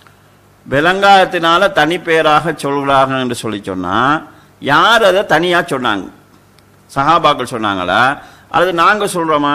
நபி ஸல்லல்லாஹு அலைஹி வஸல்லம் தான் இஜ்தனிபு சபுஅ மூபிகாத், 7 பெரும்பாவங்களை தவிர்ந்து கொள்ளுங்கள் சொல்லிட்டு அதுல 7 ஒன்றாக முதலாவது சூனியத்தை சொல்லிட்டு ரெண்டாவது சிகரை சொல்றாங்க. அது வேற சொல்றாங்க, விளங்காததால சொல்றாங்கன்னு சொன்னா இது ரசூல் ஸல்லல்லாஹு அலைஹி வஸல்லம் அவங்க விளங்காம பேசுறாங்க என்று சொல்றதாக அமையுது. இவர் ஹதீஸ் விஷயத்துல போன போக்கு நபியினுடைய முழுமையான அந்தஸ்தையே குலைக்கிற மாதிரி. இடைக்கிற பேசிக்குவாங்க. ரசூலுல்லா ஹதீஸ் சொன்னா உயிரை கொடுப்போம் உசுரை கொடுப்போம் சுண்ணாவை பாதுகாக்கிறதுக்கு. ஹதீஸ் தான் சுண்ணாவை. அப்ப அந்த ஹதீஸ்களை மறுத்து கொண்டு நாங்க சுண்ணாவை பாதுகாப்போம் என்கிற இந்த வாதம் என்கிறது பொருத்தமற்ற ஒரு வாதமாக இருக்குது. இந்த வீடியோவை பாருங்க. இதுல அவர் ஹதீஸை மறுக்கிற லட்சணம் எப்படி மறுக்கிறாரு, அதை மறுக்கிறதுனால ஏற்படக்கூடிய விளைவு என்ன, அவங்களுடைய அந்த வாதங்களை ஏற்கொண்டா ஏற்படக்கூடிய பாதிப்பு என்னங்கிறத நாங்கள் புரிஞ்சு கொள்ளலாம். அதுக்காக இந்த வீடியோ போடப்படுது. இது வேறொருவருடைய ஒரு கட்டிங். அதில் அதாவது முஜாஹித் மௌலை அவர்களும் பிஜே அவர்கள் நடத்திய ஒரு உரையாடல். இந்த உரையாடலில் சூரியன் அதாவது ஒவ்வொரு நாளும் அல்லாஹ்வுடைய அரிசிக்குள்ள சஜிதா செய்து மீண்டும் உதிக்கிறதுக்கு அனுமதி கேட்குதுன்னு வந்திருக்கக்கூடிய ஹதீஸ் அவர் மறுக்கிறாரு. அந்த ஹதீஸை மறுக்கிறதுக்கு அவர் வைக்கக்கூடிய வாதத்தை நீங்க இதில் பார்க்கலாம். புகாரில் ஒரு 7-8 இடத்துல வருது. அது என்ன வருதுன்னு சொன்னா அன்றாடம் சூரியனுடைய மறைவை பற்றி தான் அது வருது. இன்னும் சொல்ல போனா சூரியன் ஒரு நாள் மறையுது. அதை பார்த்து ரசூல் ஸல்லல்லாஹு அலைஹி வஸல்லம் கேட்குறாங்க, இது எங்க போகுது உனக்கு தெரியுமான்னு கேட்குறாங்க. அவர் தெரியலன்றவன ரசூல் ஸல்லல்லாஹு அலைஹி செய்கிறாங்கன்னா இது அல்லாஹ்வுடைய அரசுக்கு கீழே போகுது, சஜிதா செய்ய அனுமதி கேட்குது, சஜிதா செஞ்சுட்டு இப்படி வந்துடுது அப்படிங்கிறாங்க. என்னைக்கு அனுமதி மறுக்கப்படுமோ அப்போ திருப்பி வரும், மேற்கால உதிக்கும்ங்கிறாங்க. இப்போ இந்த ஹதீஸை பொறுத்த வரைக்கும் நம்ம இதை நம்ம சரியான ஹதீஸ்ன்னு நம்ம ஏற்றுக்கிற மாட்டோம். இது கொஞ்சம் அடிப்படையே சில பண்ணணும், யோசிக்கணும். யோசிச்சு அது அது ஏற்கத்தக்கதா வாக்குக்கு ஹிலாஃபுல் வாக்கையா இருக்குது, வாக்குக்கு மாத்தமா இருக்குன்னு வைங்களேன், அதுவே ஒரு விஷயம் தவறு என்பதற்கு பெரிய ஆதாரம். கண்ணுக்கு முன்னாடி இருப்பதற்கு அது மாத்தமா இருக்குது. அதாவது இது இனிக்குதுன்னு ஒருத்தர் சொல்றாருங்க, வாயில வைக்கிறீங்க இனிக்கல. இப்ப என்ன இனிக்குதுன்னு சொல்றது உண்மையா, இனிக்கலங்கிறது உண்மையா? நீங்க வச்சு வாயில வச்சு பாக்குறீங்க இனிக்கல. அப்ப வாக்கு நிலவரம், கண் முன்னாடி இருக்கிற நிலவரம் இருக்குதுல, அந்த நிலவரத்துக்கு மாற்றமாக வஹி இருக்காது. இறைவனுடைய வஹி இருக்குதுல, கண்ணுக்கு முன்னாடி தெரியுத பச்சையா இருக்கிறத கருப்புன்னு வஹி சொல்லாது, பச்சைய பச்சைன்னு தான் சொல்லும். நீங்கள் நானும் சொல்ல மாட்டோம், படைச்சவன் சொல்ல மாட்டான். கண்டிப்பா நீங்க நான் சொல்லாட்டி இறைவன் சொல்லுவானா? வஹியில இருக்காது. இப்ப நம்ம என்ன பாக்குறோம்னு கேட்டா, வருவோமே இதே எடுத்துக்கிறீங்களேன், சூரியன் மறையுது, உண்மையில மறையுதா? அந்த காலத்துல மறையுதுன்னு நினைச்சாங்க, உண்மைக்கு மறையல. அது இன்னொரு பக்கத்தில் இருந்துட்டு தான் இருக்குது. அதாவது நம்ம நம்ம இப்ப மேல அமெரிக்கா எவ்வளவு இருக்குது, அப்ப சூரியன் மறையவே கிடையாது. ஃபர்ஸ்ட் விஷயம். அப்ப சூரியன் அந்த காலத்து நாலேஜ் படி இவர் யாரோ ஒரு விளங்கி அவர் இஷ்டத்துக்கு கூட அடிச்சிருக்காரு, ரசூல் சொல்லிருக்க முடியவே முடியாது. இந்த வாசகத்தை அது மௌகுஃபா இருக்கலாம், நம்ம அப்படி என்ன அளவுக்கு செய்யலாம்னு கேட்டா, அந்த சஹாபி என்ன செஞ்சிருக்காரு, அவருடைய கருத்தா சொன்னதை அடுத்து வந்தவர் ரசூலுல்லாஹ்வுடைய கருத்தாக சொல்லிட்டாரு, அதுதான் நடந்திருக்க முடியும். சூரியன் உண்மையில எங்கேயும் போகலாம் இல்லை. இன்னும் சொல்ல போன பார்த்த செய்தியில் அவர் என்ன சொல்கிறார், சூரியன் அதாவது சூரியன் சம்பந்தமான அந்த ஹதீஸ் அவர் மறுக்கிறதுக்கு சொல்ற காரணம் என்னன்னா, வாக்கியக்கு முரணா இருக்குது, குர்ஆனுக்கு முரணா இருக்குங்கிறது கூட இல்லை, நடைமுறைக்கு அது முரணா இருக்குது. நடைமுறைக்கு என்ன முரணா இருக்குது? சூரியன் மறைகிறதா அங்க சொல்லப்படுது, சூரியன் உண்மைக்கு மறையுதா? சூரியன் உண்மைக்கு மறைகிறதே இல்லை, அது இன்னொரு பக்கம் இருந்துட்டு இருக்குது என்கிற செய்தியை அவர் சொல்றார். இப்ப மறையுதுன்னு சொன்னா உலகத்திலிருந்து அப்படி இல்லாம போகுதுன்னு அர்த்தத்தில் அவர் விளங்கியிருக்காருன்னு நினைக்கிறோம். மறையுதுன்னு சொல்லி சொன்னா எங்களுடைய கண்ணுக்கு தெரியவில்லைன்னு சொன்னா அது மறைகிறதான். இப்போ ஒருவர் வந்தாரு, திடீர்னு மறைஞ்சிட்டாருன்னு சொன்னா திடீர்னு இங்கிருந்து போயிட்டாரு, காணா போயிட்டாரு, அவர் இறங்கியாவது இருக்கலாம். சூரியன் மறையுதுன்னு சொல்லி சொன்னா இன்னொரு பக்கத்தில் இருந்துட்டு இருக்குதுன்னு சொல்றாரு. அப்ப உலகத்தில் இதுவரைக்கும் மறையுதுன்னு சொன்னவங்க எல்லாம் சூரியன் காலையில் அப்படியே இல்லாம போயிரு நினைப்புல சொன்னாங்களா? இப்ப இவர் என்ன செய்யறாருன்னு சொல்லி ஒரு சஹாபி அவர் ஒன்று சொல்லியிருப்பாரு, யாரோ ஒருத்தர் அவருடைய இஷ்டத்துக்கு விட்டடிச்சிருப்பாருன்னு சொல்றாரு. நீங்க உங்க இஷ்டத்துக்கு கொண்ட விட்டடிச்சிட்டு அதை வச்சு ஹதீஸை மறுத்துட்டு சஹாபாக்களுடைய பேர்ல அல்லது தாபியங்களுடைய பேர்ல அதை கட்டிடுறதுக்கு முயற்சி செய்கிறார். அதாவது இவர் சொல்றாருன்னு சொல்லி சொன்னா சூரியன் மறைகிறது இல்லை. இதே ஒரு முட்டாள்தனமான ஒரு வாதம். சூரியன் எங்களுடைய கண்ணுக்கு தெரியலைன்னா எங்களுக்கு மறைஞ்சிருச்சு, எங்களுக்கு எதிர்த்தரப்பில் இருக்கிறவங்களுடைய கண்ணுக்கு தெரியலைன்னு சொல்லி சொன்னா அவங்களுக்கு மறைஞ்சிருச்சு. மறையுது என்று சொல்லி சொன்னா இல்லாம போறது கிடையாது. சூரியன் உண்மையிலே மறைகிறது இல்லை. அல்லாஹ் ஒன்று பச்சையா இருக்கும்போது நீளம்ல சொல்லுவானா, ஒருத்தர் ஒன்று இனிக்குதுன்னு சொல்றாரு, இனிக்கலைன்னா அது பொய்யாயிரும். நாங்க சொல்ல மாட்டோம், நீங்க சொல்ல மாட்டீங்க. அப்படி இருக்கும்போது அல்லாஹ் சொல்லுவானா? நடைமுறைக்கு மாற்றமாக அல்லாஹ் சொல்ல மாட்டான் என்று திரும்ப திரும்ப அல்லாஹ் சொல்ல மாட்டான்னு சொல்றாரு. நம்ம சூரியன் உதிக்கிறதும் இல்லை மறைகிறதும் இல்லை, அது இருக்கிற மாதிரி இருந்துட்டு இருக்குது. இதுதான் அவருடைய வாதத்தினுடைய மொத்த வடிவம். இப்ப நீங்க சூரத்துல் பக்கராவினுடைய 258வது வசனத்துக்கு அவர் செஞ்சிருக்கக்கூடிய மொழிபெயர்ப்பு நீங்க இங்க பாக்குறீங்க. அப்ப இதாவது இப்ராஹிம் அலைஹிஸ்ஸலாம் அவர்களுக்கும் அன்றைக்கு இருந்த மன்னனுக்கும் இடையில நடந்த உரையாடல். தனக்கு அல்லாஹ் ஆட்சியை கொடுத்ததற்காக இப்ராஹிமிடம் அவரது இறைவன் குறித்து தர்க்கம் செய்தவரை நீர் அறியவில்லையா என்று அல்லாஹ் தஆலா கேட்டு சொல்றான்.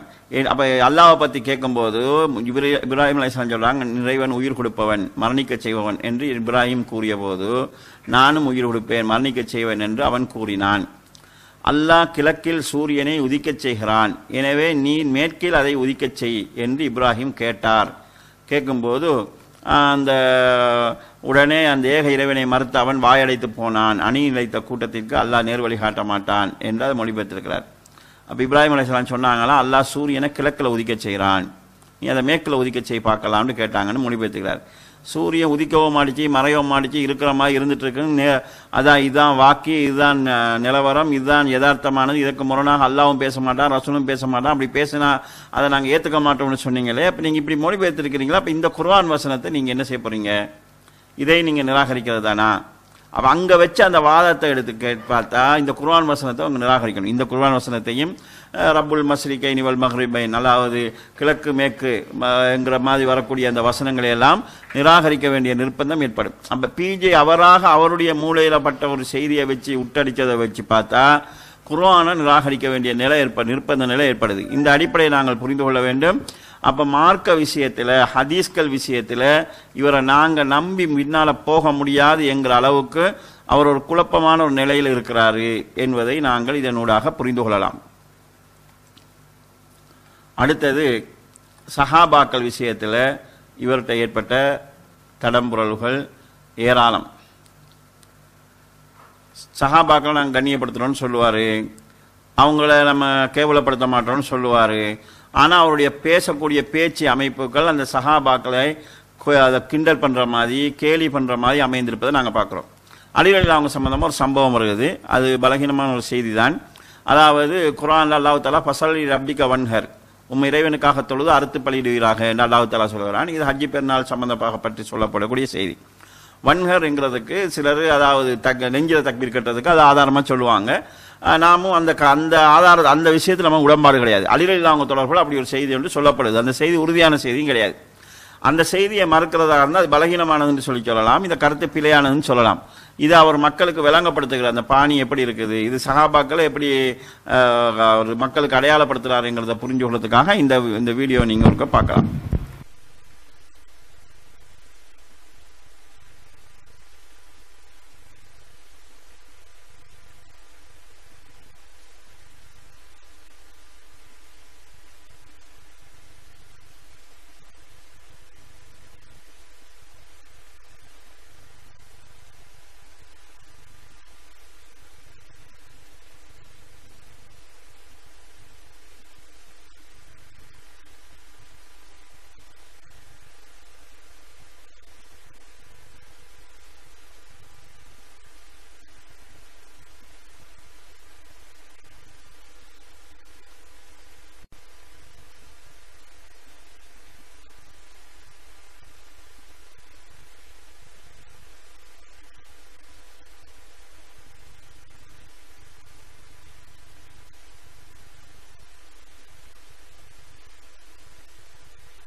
அவருடைய இந்த அணுகுமுறை எதை காட்டுதுன்னு சொல்லி சொன்னா, சஹாபாக்களை கிண்டல் பண்ணக்கூடிய கேலி பண்ண அந்த செய்தி பிழைன்றதை சொல்லலாம்.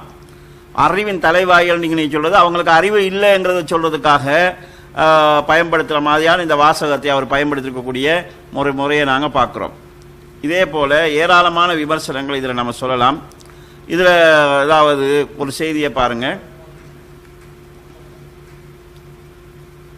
இவர் ஹதீஸ்களை அணுகிற முறையில் உள்ள அந்த குறைபாட்டையும் சஹாபாக்களை பார்க்குற விதத்தில் இருக்கக்கூடிய ஒரு போக்கையும் புரிந்து கொள்வதற்காக இந்த வீடியோ நான் போகிறேன். இது ஒரு பெரிய ஒரு விவாதமாகவும், அதாவது அசத்தியவாதிகள் ஆட்டங்காண செய்த களியக்காத விவாதம் என்றெல்லாம் இது புகழப்படுகிறது. இதில் அவர் உணர்ச்சி வசப்பட்டு பேசுகிற அந்த செய்தியை நீங்கள் ஒரு முறை கேளுங்க.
சஹாபிக்கு கோபமா இருக்குது.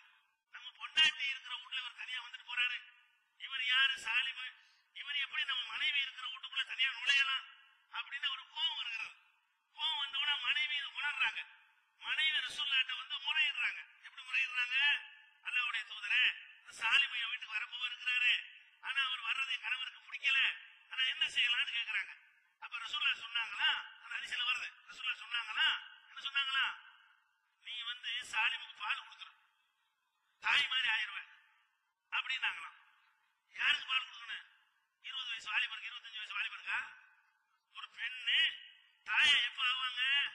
குழந்தைக்கு பால் கொடுத்தாலும் தாயா ஆவாங்க.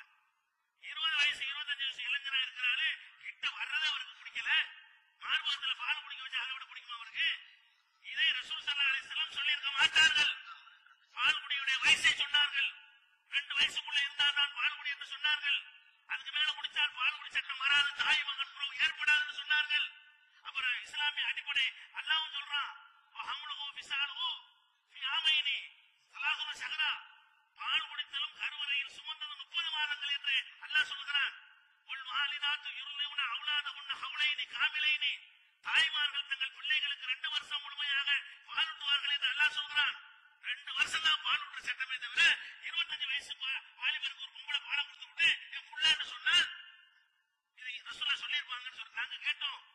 நீங்கள் இது சரி என்று சொன்னால் உங்க மனைவிமார்கள்ட்ட இப்படி ஒரு இளைஞன் வந்து பால் குடிச்சு மகனாயிருவான்னு ஒத்துக்குருவீங்களா? ஃபத்வா கொடுப்பீங்களா? இந்த காரணத்தை வச்சுதான் சொன்னோம். முஸ்லிம்ல இருந்தாலும் இது நீங்களும் நாங்களும் யாரும் ஃபத்வாவும் கொடுக்க முடியாது, செயல்படுத்தவும் முடியாது, ஒத்துக்கொள்ளவும் முடியாது. அப்ப நீங்க சஹீஹ்னு சொன்னீர்களே, ஆனால் அமல்படுத்துங்க, அமல்படுத்தலாம்னு சொல்லுங்க.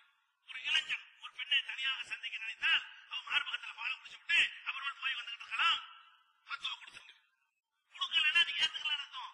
ஏத்துக்கிறாம ஏத்துக்கிட்டேன்னு வாயில சொல்றீங்க, நாங்க ஏத்துக்கலன்னு சொல்றோம். இந்த வீடியோவில் தொடராக அவர் சாலிம் ரலியல்லாஹுவுக்கும் அபூ ஹுதைராவுக்கும் எந்த சம்பந்தமும் இல்லாத போலும், ஒரு 3வது ஒரு நபர் வெளி உலகத்தில் இருந்தவர் அவர் மனைவி கணவன் இல்லாத நேரத்தில் தனியாக வந்துட்டு போறாரு, 2 பேர் மேல அவர் சந்தேகப்பட்டது போன்றும் அவர் சித்தரிக்கிறதை நீங்க பார்க்கலாம். இது சம்பந்தமாக ஹதீஸ்களை நீங்க தேடி பார்த்தீங்கன்னு சொல்லி சொன்னா, இது இவர் எவ்வளவு, அதாவது ஹதீஸ்களை கேவலப்படுத்துகிற போக்குற, எந்த அளவுக்கு சஹாபாக்களை மட்டமாக பார்க்குற போக்கில் இருந்தாங்கங்கிறத நாங்கள் புரிந்து கொள்ளலாம். நீங்க இந்த பார்க்கறது அபூ ஹுதைபா ரலியல்லாஹு அவங்களுடைய சம்பந்தப்பட்ட அந்த ஹதீஸ் தான். இந்த ஹதீஸை நீங்க முழுமையாக இதில் பார்க்கலாம். ஆயிஷா ரலியல்லாஹு அவங்க அறிவிக்கிறாங்க, உம்மு சலமா இருக்காங்க, அண்ணா அபா ஹுதைபா இப்னு உத்பா, அதாவது கான தபன்னா சாலிமன், அபூ ஹுதைபா என்கிறவர் சாலிம் ரலியல்லாஹு அவர்களை தனது சொந்த பிள்ளையாக எடுத்துக்கொண்டார். இது ஜாஹிலியா காலத்தில் இருந்த ஒரு வழிமுறை. அதாவது யாராவது ஒரு எடுத்து இவர் எனக்கு சொந்த பிள்ளைன்னு சொல்லிக்குவாங்க, அதுக்கப்புறம் அதை சொந்த பிள்ளையாகவே அவங்கள பயன்படுத்துவாங்க, சொத்துல பங்கு கொடுப்பாங்க என்ற நிலை இருந்துச்சு. அப்படி ஏற்கனவே அபூ ஹுதைபா ரலியல்லாஹு அவங்க இந்த சாலிம் ரலியல்லாஹு அவர்களை தனது சொந்த பிள்ளையாக எடுத்திருந்தாங்க. அப்போ குர்ஆன் வசனம் வருகிறது, இவங்களை அப்படி எடுத்தவங்க சொந்த பிள்ளையாக மாட்டாங்கிற குர்ஆன் வசனம் வந்த நேரத்தில் தான் இந்த, அதாவது இவங்க சாலிம் ரலியல்லாஹு அவங்களுடைய மனைவி அவங்க ரசூல் ஸல்லல்லாஹு வந்து கேட்குறாங்க, இந்த வாசகத்தையே பாருங்க, யா ரசூலல்லாஹ் இன்னா குன்னா நரா சாலிமன் வலதா. இன்னா குன்னாண்டா தன்னையும் தன் கணவனையும் சேர்த்து சொல்றாங்க, நானும் என் கணவரும் இந்த சாலிமை எங்களுடைய சொந்த பிள்ளையாக கண்டு வந்தோம், அப்படித்தான் நாங்கள் கருதி வாழ்ந்து கொண்டிருக்கிறோம். வகான யவி மஇய வ மஅ அபி ஹுதைபா ஃபி பைத்தின் வாஹிதின், அவர் என்னுடனும் என் கணவர் அபூ ஹுதைபாவுடனும் ஒரே வீட்டில் தான் வசிக்கிறார். வயரானி ஃபுதுலன், நான் சாதாரண ஆடையோடு இருக்கும்போது அவர் என்னை காண்பாரு. அல்லாஹு தாலா குர்ஆன் வசனத்தை இறக்கிட்டான், இவங்க உங்களுக்கு மஹரம் இல்லைன்னு குர்ஆன் வசனத்தை இறக்கிட்டான் என்று நிலைமையை சொல்றாங்க. அப்ப இந்த ஹதீஸ்ல சொல்லப்படுகிறது, அபூ ஹுதைபா ரலியல்லாஹு அவங்க சின்ன வயசுல இருந்தே சாலிமை எடுத்து வளர்க்குறாங்க. இவர் யாரு, இவர் எப்படி என் வீட்டுக்குள்ள வருவாரு, நான் இல்லாத நேரத்தில் இவருக்கு என் வீட்டில் என்ன வேலை, என் பொண்டாட்டிட்டு என்ன வேலை என்றெல்லாம் அவர் சிந்திக்கல. ஏன்னா சின்ன வயசுல இருந்து எடுத்து வளர்க்குறாங்க. அதே நேரத்தில் அவர் 3வது ஒரு நபர் இல்லை, இவர் என்னுடைய வீட்டுக்குள்ள இவருக்கு என்ன வேலைன்னு அவன் நினைக்க மாட்டாரு. அவர் அபூ ஹுதைபா அவர் சொல்றாங்க, வகான யவி மஇய வ மஅ அபி ஹுதைபா ஃபி பைத்தின் வாஹிதின், ஒரே வீட்டில் தான் எங்களோடு அவர் வாழ்ந்து கொண்டிருக்கிறார். ஒரு வீட்டில் தான் நம்ம இருக்கிறோம். இப்போ அவர் பெரிய ஆள் ஆகிட்டாரு. சின்ன வயசுல நம்ம எடுத்து வளர்க்குறோம். ஆனால் இப்போ குர்ஆன் வசனம் வந்துருச்சு, அவங்க உங்களுக்கு சொந்த பிள்ளை ஆக மாட்டாங்க, அவங்க உங்களுக்கு மார்க்க ரீதியாக சகோதரராக தான் இருப்பாங்க, அவங்கள ஜாகிலியா காலத்தை எடுத்த போது சொந்தமாக எடுக்க முடியாது என்கிற நிலையை சொல்கிறாங்க. இது சஹீஹ் புகாரியிலையும் இதே வாசகம் பயன்படுத்தப்படுகிறது. நீங்கள் பார்க்கலாம். அதாவது சஹீஹ் புகாரியுடைய 5088வது அறிவிப்பு. அவங்க சின்ன வயசுலேருந்து அவரை எடுத்துக்கொண்டார், தன்னுடைய சொத்துக்கு பங்குதாரின்னு சொல்லி சொன்னார். அந்த நிலை தான் அந்த காலத்தில் இருந்துச்சு. சாலிம் அவங்களுடைய மனைவி ரசூலுல்லாஹ்ட்ட வந்து கேட்குறாங்க, இன்னா குன்னா நரா சாலிமன் வலதா. அபு ஹுதைபா சாலிம் அவங்களுடைய மனைவி ரெண்டு பேருமே இதை தன்னுடைய சொந்த பிள்ளைன்னா நினைச்சாங்க. இதில் அவங்க மனைவி மேலே இவங்க மேலே அவங்க சந்தேகப்பட்டது கிடையாது. சரி, சட்டம் வந்துருச்சு, இந்த சாதாரண நிலையில் இருக்க முடியாதுங்கிற சட்டம் வந்துருச்சு, அந்த சட்டத்துக்கு ஒரு மாற்றம் நடக்குதுங்கிறது தான் அவங்களுடைய கவலையாக இருந்தது. சாலிம் ரலியல்லாஹு அவங்களுக்கு ரசூல் ஸல்லல்லாஹு அலைஹி வஸல்லம் அவர்கள் விசேஷமாக அந்த சலுகையை கொடுத்தாங்க. இது சம்பந்தமாக ஹதீஸ் வந்திருக்கு. இப்போ இவர் ஹதீஸை விமர்சிக்கிறதுக்காக என்ன செய்யறாருன்னு சொல்லி சொன்னால், ஹதீஸில் இல்லாத திருப்பி திருப்பி சொல்றாரு, திருப்பி அதை சொல்றாரு. மார்பகத்தில் பால் கொடுத்தா பொருந்திக்குவாரா, கிட்ட வந்ததை அவர் பொருந்திக் கொள்ளாதவர் மார்பகத்தில் பால் வச்சு பாய் வச்சு பால் குடிக்க கொடுப்பாங்களா, இப்படியே திரும்ப ஹதீஸ்ல இல்லாத சொல்லி அசிங்கப்படுத்துறாரு. அந்த 3 சஹாபாக்களை, அபூ ஹுதைபாங்கிறது சாதாரண சஹாபி கிடையாது, அவரும் அதாவது பத்ரு போரில் பங்கு கொண்ட சஹாபாக்கள் ஒருவர், அவர் முக்கியமான ஹிஜ்ரத்துக்களை பங்கு கொண்டவர், 2 ஹிஜ்ரத் செய்தவர். சாலிம் அவங்களும் சாதாரண சஹாபி கிடையாது. சாலிம் அவங்க குர்ஆனை அழகாக ஓதக்கூடியவங்களா இருந்தாங்க. அதாவது அபூபக்கர் உமர் போன்றவங்களுக்குலாம் இமாமத் செய்யக்கூடிய அளவு நிலை இருந்தாங்க. இவ்வளவு முக்கியமான சஹாபாக்களை பற்றி பேசுகிறோமே, அவங்க வீட்டுக்கு மனைவிக்கு வந்துட்டு போனாங்கன்னமா இப்படி சித்தரிக்கிறதுங்கிறது தப்புங்கிறத கூட அவங்க கேட்டால் சொல்லுவாங்க, அதான் நாங்கள் முழுசாக நிராகரிச்சிட்டோமே. என்ன செஞ்சு சேறு பூசி நிராகரிக்கிறீங்க, இல்லாத நீங்களாக இட்டுக்கட்டி அதை கேவலப்படுத்தி விட்டு நிராகரிக்கிறீங்க. மக்கள் மனசில் அதை ஏற்றுக்கொள்ள முடியாத ஒரு மனநிலையை உருவாக்கி நீங்கள் நிராகரிக்கிறீங்க. இந்த நிலையை நாங்கள் பார்க்குறோம். இவர் மார்க்கத்தை சொல்கிற விஷயத்தில், குர்ஆனை சொல்கிற விஷயத்தில், ஹதீஸை சொல்கிற விஷயத்தில் ஒரு பேணுதல் இல்லாத போக்கில் அவர் இருக்கிறாரு என்கிறத நாங்கள் பார்க்குறோம். இங்கே நாங்கள் ஏற்கனவே சஹாபாக்கள் விஷயத்தில் பார்க்குறோம். இவர் சஹாபாக்கள் விஷயத்திலையும் அவருடைய அந்த மோசமான நிலைப்பாட்டுக்கு ஆதாரமாகத்தான் இந்த அவருடைய உரை அமைப்பு இருப்பதை நாங்கள் பார்க்குறோம். தொடர்ந்து இந்த சஹாபாக்கள் சம்பந்தமாக அவர் சொன்ன சில செய்திகளை நாங்கள் பார்க்கலாம்.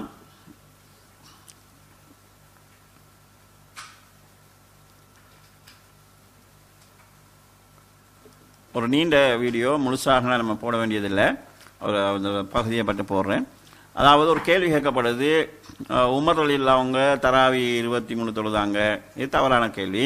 உஸ்மான் ரலியல்லாஹு அவங்க 2 பாங்கு ஏற்படுத்தியிருக்காங்க, அப்போ பித்அத் செஞ்சுருக்கிறாங்க. பித்அத் செஞ்சவங்க நரகம் போவாங்கன்னு நீங்கள் சொல்கிறீங்க, அப்போ உமர் ரலியல்லாஹு அவங்களும் நரகம் போவாங்களா, முஆவியா ரலியல்லாஹு அவங்களும் அதாவது உஸ்மான் ரலியல்லாஹு அவங்களும் நரகம் போவாங்களா, இதுதான் கேள்வி. இந்த கேள்வியின் அடிப்படையில் இதுக்கு கேள்வி கேட்கும்போது பதில் சொல்கிறாரு சகோதரர் பிஜி அவர்கள்.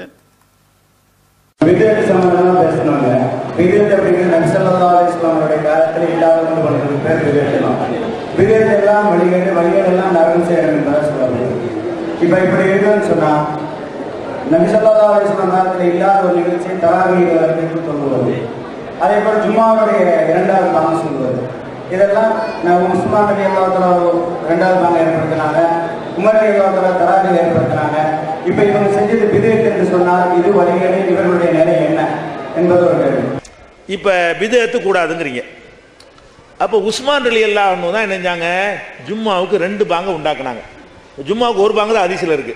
ரசூலுல்லாஹ் காலத்தில் ஜும்மாவுக்கு ஒரே ஒரு பாங்கு தான் சொன்னாங்க. 2 பாங்கு இப்போ நம்ம நடைமுறையில் இருக்குல்ல, இது ரசூலுல்லாஹ் சொன்னது கிடையாது, உஸ்மான் ரலி காலத்தில் உண்டாக்கப்பட்டுச்சு. அதே மாதிரி தராவிய தொழுகை இருக்குல்ல, இரவு தொழுகை 8 தான் ரசூலுல்லாஹ் தொழுதாங்க. உமர் ரலியல்லாஹு அன்ஹு தான் நினைச்சாங்க 20 ரக்காத் உண்டாக கேள்வி கேட்டவர் சொன்னது அப்படி உண்டாக்கி இருக்கிறதுனால அப்போ பிதஅத் கூடாதுங்கிறீங்க. பிதஅத் செஞ்சவங்களாம் தப்பு செஞ்சவங்கிறீங்க. அப்போ இவங்கெல்லாம் தப்பு செஞ்சவங்களான்னு கேட்குறாரு. கேள்வி என்ன கேட்குறாரு, அப்போ தௌஹீத் ஜமாஅத் கொள்கை பிரகாரம் உஸ்மான் அவங்க பிதஅத் செஞ்சுட்டாங்க, உமர் ரலியல்லாஹு அன்ஹு பிதஅத் செஞ்சுட்டாங்க, அப்போ அவங்க நிலைமையெல்லாம் என்ன அப்படின்னு ஒரு கேள்வி கேட்குறாங்க. இதை பொறுத்த வரைக்கும் இது ஒரு இஸ்லாத்தினுடைய பேசிக்கான ஒரு விஷயம்ங்க. மூசா நபி இருக்காங்கல்ல, அவங்க போய் ஃபிரௌன்ட்ட இஸ்லாத்தை சொல்கிறாங்க. சொன்னோன்னு அவன் என்ன பண்ணுறான்னு கேட்டால், மக்களை தூண்டி விடுறதுக்காக வேண்டி ஒரு கேள்வியை கேட்குறான்.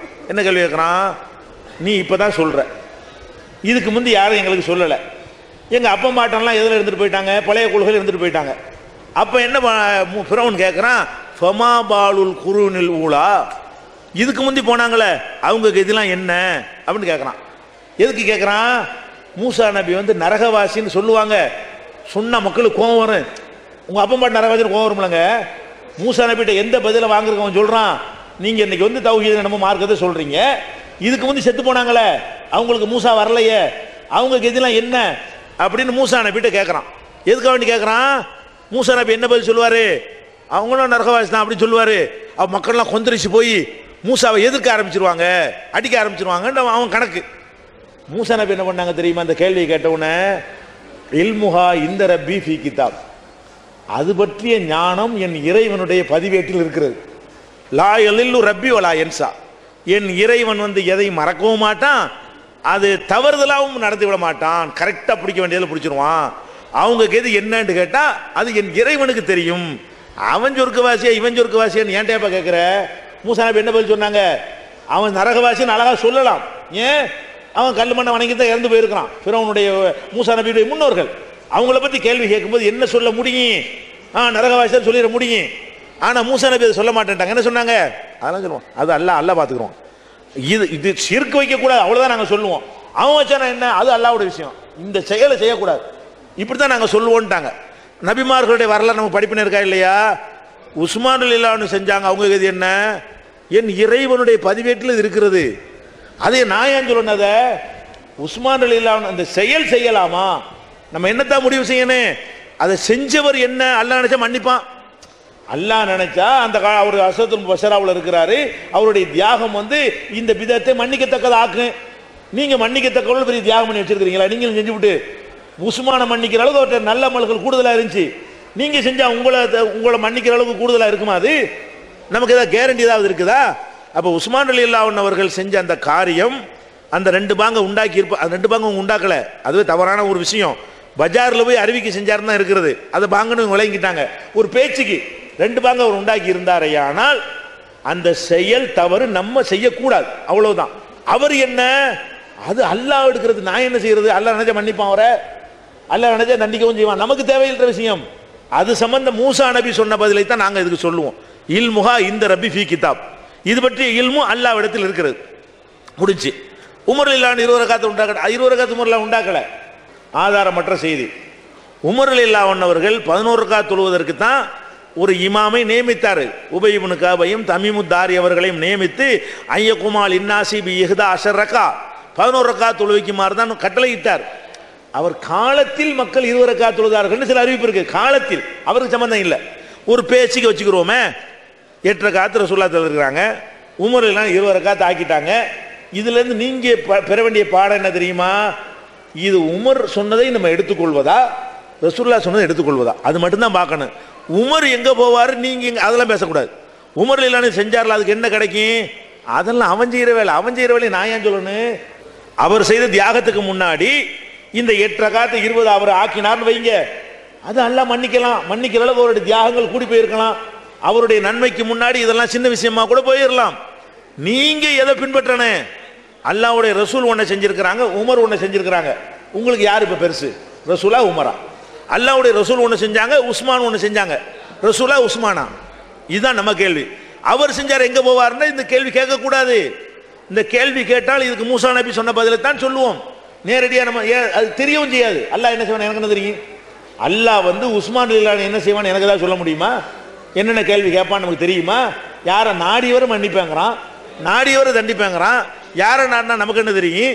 யாரை மன்னிக்க நாடினா யாரை தண்டிக்க நாடினா நமக்கு என்ன தெரியும்? ஷிர்க்க தவிர பயங்கரமான பாரதூரமான கொடியவனா இருந்தா கூட அல்லாஹ் நினைச்சா செய்வான், போடா சொர்க்கத்துக்குமா? நம்ம கேட்க முடியுமா ஏதாச்சும்? அவன் நம்ம என்ன பார்த்துட்டு இருப்போம், இவனுக்கு கண்டிப்பா நரகம் தான் நினைப்போம். ஆனா அவன் ஷிர்க் பண்ணியிருக்க மாட்டான். அல்லாஹ் என்ன செய்வான்? உன்னை மன்னிச்சிட்டேன் போ, உன்னை மன்னிக்கல போமா. இது யாரு போய் அவன்கிட்ட கேட்கறதுன்னு? அவனுடைய அடிமைகளுக்கு என்ன எஜமான்ட்ட கேள்வி கேட்க ரைட் இருக்கிறது? அந்த அடிப்படையில் எப்பவுமே ஞாபகம் வச்சுக்கிறங்க, விதத்து செய்யக்கூடாது என்றால் அந்த செயல் சரியா தவறா நீங்க பாருங்க, விதத்துன்னு வெட்டுருங்க. செஞ்சவங்களை பத்தி என்ன சொல்றீங்க? அது எங்களுக்கு தேவையே கிடையாது. செஞ்சவங்க அல்லாஹ்வுடைய விஷயம், நம்ம பின்பற்றினால் நம்மள்ட்ட கொஸ்டின் இருக்கிறது. நம்ம விதத் செஞ்சால் நம்ம இடத்துல அல்லாஹ் கேள்வி கேட்பான். இதுதான் இதனுடைய அடிப்படைங்கிற. அதாவது அவங்க தவறு செஞ்சிருந்தாங்கன்னா அது நம்ம செய்யலை தவறுன்னு சொல்லுவோம், அது தவறு செஞ்சால் தவறுன்னு சொல்லலாம். ஆனால் அவர் சொர்க்கவாதியா நரகவாதியான்னு கேட்டால் அஸ்ரத்துல் முபஸ்ஸிரீன் இருக்கிறாரு, அவரே சொல்கிறாரு. அவங்க நரகத்துக்கு போவாங்களான்னு கேட்டால் இல்லை, அவங்க நரகத்துக்கு போக மாட்டாங்க. அவங்க தவறு செஞ்சிருந்தா கூட நரகத்துக்கு போக மாட்டாங்கிறது தான் சொல்லப்படணும். ஏன்னா அவங்க சொர்க்கத்தை கொண்டு நன்மாராயம் சொல்லப்பட்ட 10 பேரில் உள்ளவங்க.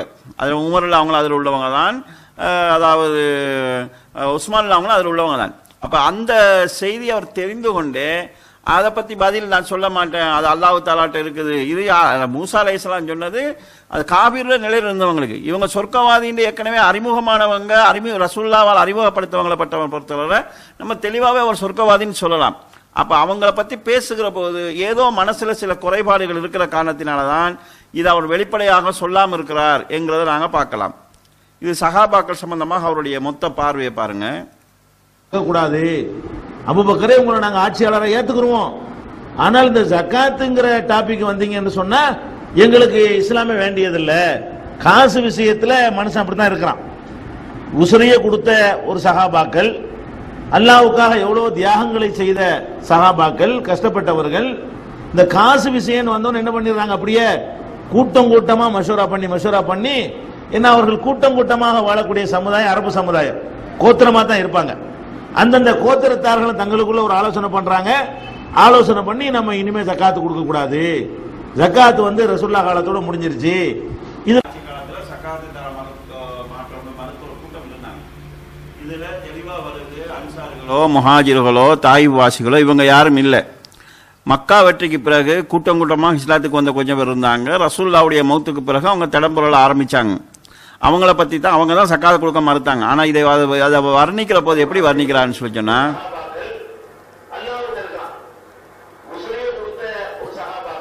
உசுரே கொடுத்த சஹாபாக்கள், அல்லாஹ்வுக்காக தியாகங்கள் செய்த சஹாபாக்கள், கூட்டம் கூட்டமா மஷூரா பண்ணி என்ன, அவர்கள் கூட்டம் கூட்டமாக வாழக்கூடிய சமுதாயம் அரபு. அல்லாஹ் மார்க்கத்துக்காக தியாகம் செஞ்சவங்க, அல்லாஹ்வுக்காக உசுரையை கொடுக்க வந்தவங்க, இந்த காசி விஷயம் வந்த உடனே கூட்டம் கூட்டமா விட்டுட்டு போக ஆரம்பிச்சாங்க. அப்ப ஏற்கனவே காசி விஷயம் வார நேரம், அதாவது இருக்கிறதெல்லாம் அள்ளி அள்ளி கொடுத்தவங்க தானே சஹாபாக்கள். அப்ப பின்னால வந்து ரசூலுல்லாஹ்வுடைய மக்கா வெற்றிக்கு பிறகு வெற்றியை கண்டு இஸ்லாத்துக்கு வந்த சில கூட்டத்தினர் வெளியேறி போயிருக்கிறாங்க. ஆனா இவர் சொல்றது என்னன்னு சொல்லிச்சுன்னா, டோட்டலா சஹாபாக்களே அந்த சக்காத்துல பின்ன, அப்ப அவங்க தான் போனா, அப்ப யாரு சக்காத்து கொடுக்க மறுத்தவங்களோட சண்டை பிடிச்சது யாரு? சக்காத்துங்கிற மார்க்க கடமையை பாதுகாக்கிறதுக்காக உசுர கொடுத்து சண்டை பிடிச்சவங்க சஹாபாக்கள். இந்த வெளியேறி போன முர்த்ததுகளை வச்சுக்கொண்டு சஹாபாக்களுடைய பாணியை விமர்சிக்கிறார், அதை விளங்கப்படுத்துகிறார். அல்லாஹ்வுக்காக உசுர கொடுத்தவங்க, அல்லாஹ்வுக்காக பொருளை கொடுத்தவங்க காசின்னொன்னே இப்படி போயிட்டாங்கன்னு சொல்லி.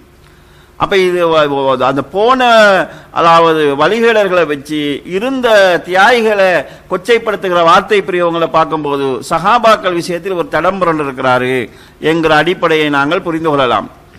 அன்சாரிகள் பற்றி அவர் பேசினது இது பரவலாக எல்லாரும் அறிந்தது தான். ரசூலுல்லாஹ் மௌத்தாகினோடனே என்னமோ காத்துட்டு இருந்த மாதிரி, அண்ணன் எப்ப சாவான் திண்ணை எப்ப காலியாகுன்ற மாதிரி காத்து கொண்டிருந்த மாதிரி அவங்க உடனே மசூரா பண்ண சேர்ந்தாங்க என்று அன்சாரிகள் பற்றி பேசுறார். அன்சாரிகளை பற்றி அல்லாஹ் குர்ஆன்ல என்ன சொல்கிறான், வயுசிரூன அலா அன்ஃபுஸிஹிம் வலவ் கான பிஹிம் ஹஸாஸா, தங்களுக்கு தேவை இருந்தாலும் மக்காவாசிகளுக்கு அவங்க முன்னுரிமை கொடுப்பாங்க. ஆட்சி விஷயத்தில் அவங்க ஒரு நினைப்பு வந்தாங்க, நாங்கள் ரசூலுல்லாஹ் மௌத்தா போய்த்தாங்க, நாங்கள் தான் மதீனாவாசிகள், நாங்கள் தான் மக்களை வழி நடத்தணுங்கிற நினைப்பு இருந்தது அவங்களுக்கு. ஆனால் அந்த அபூபக்கர் அவங்க தெளிவுபடுத்தினதுக்கு பிறகு இஸ்லாமிய வரலாற்றில் எங்கேயுமே அவங்க கலிபாக்களாக இருந்தது கிடையாது. அதுக்கப்புறம் அவங்க கேட்டதே கிடையாது, அவ்வளவு தெளிவாக இருந்திருக்கிறாங்க. ஆனால் அவங்கள பற்றி சொல்கிற போது அவங்க கூட்டம் கூட்டினாங்கிறத வச்சு அவங்கள கூட்டம் கூட்டினாங்கிறது உண்மை. அடுத்தது ரசூலுல்லாஹ் மௌத்துக்கு பிறகு ஒரு தலைவரை சேர்க்கறதுக்காக கூடினாங்க. ஆனால் அதை வச்சு ரசூலுல்லாஹ் எப்போ மௌத்தாகுவாங்க நம்ம ஆட்சியை பிடிச்சிக்கலாம் என்கிற மனநிலையில் அவங்க இருந்தது போன்று சித்தரிக்கிற போக்கு இருக்குதே, இதுதான் இவருடைய வழிகேடு. கேட்டா நடந்ததை சொல்றேன்னு சொல்லுவாங்க. இது நடந்தது நீங்க சொல்றீங்க, அவங்க ரசூலுல்லாஹ் இப்ப மௌத்தாகுவாங்கன்னு காத்துட்டு இருந்தது போலன்னு நீங்க சொல்றீங்க. இது உங்க மனசுல இருந்து வந்தது. அப்ப உங்க மனசுல இருந்து வந்ததை நீங்க நியாயப்படுத்துறதுக்கு அது நடந்த நிகழ்ச்சியை திசை திருப்புற போக்க நாங்க பாக்குறோம். மீண்டும் இந்த வீடியோ பாருங்க. காலி என்ன சொல்லுவாங்கல்ல, அண்ணன் எப்ப காலியாவும் திண்ணை எப்ப காலியாவும் சொல்லுவாங்கல்ல, அந்த மாதிரி காத்துக்கிட்டு. இதே போன்று சஹாபாக்கள் அலி ரலியல்லாஹு அவங்கள பத்தி பேசுறாங்க, ஹுசைன் ரலியல்லாஹு அவங்கள பத்தி பேசுறாரு. அதாவது உமர் ரலியல்லாஹு அவங்க ரசூல் ஸல்லல்லாஹு அவங்க மௌத்தா போனதுக்கு பிறகு மௌத்தாகலன்னு சொன்னாங்க.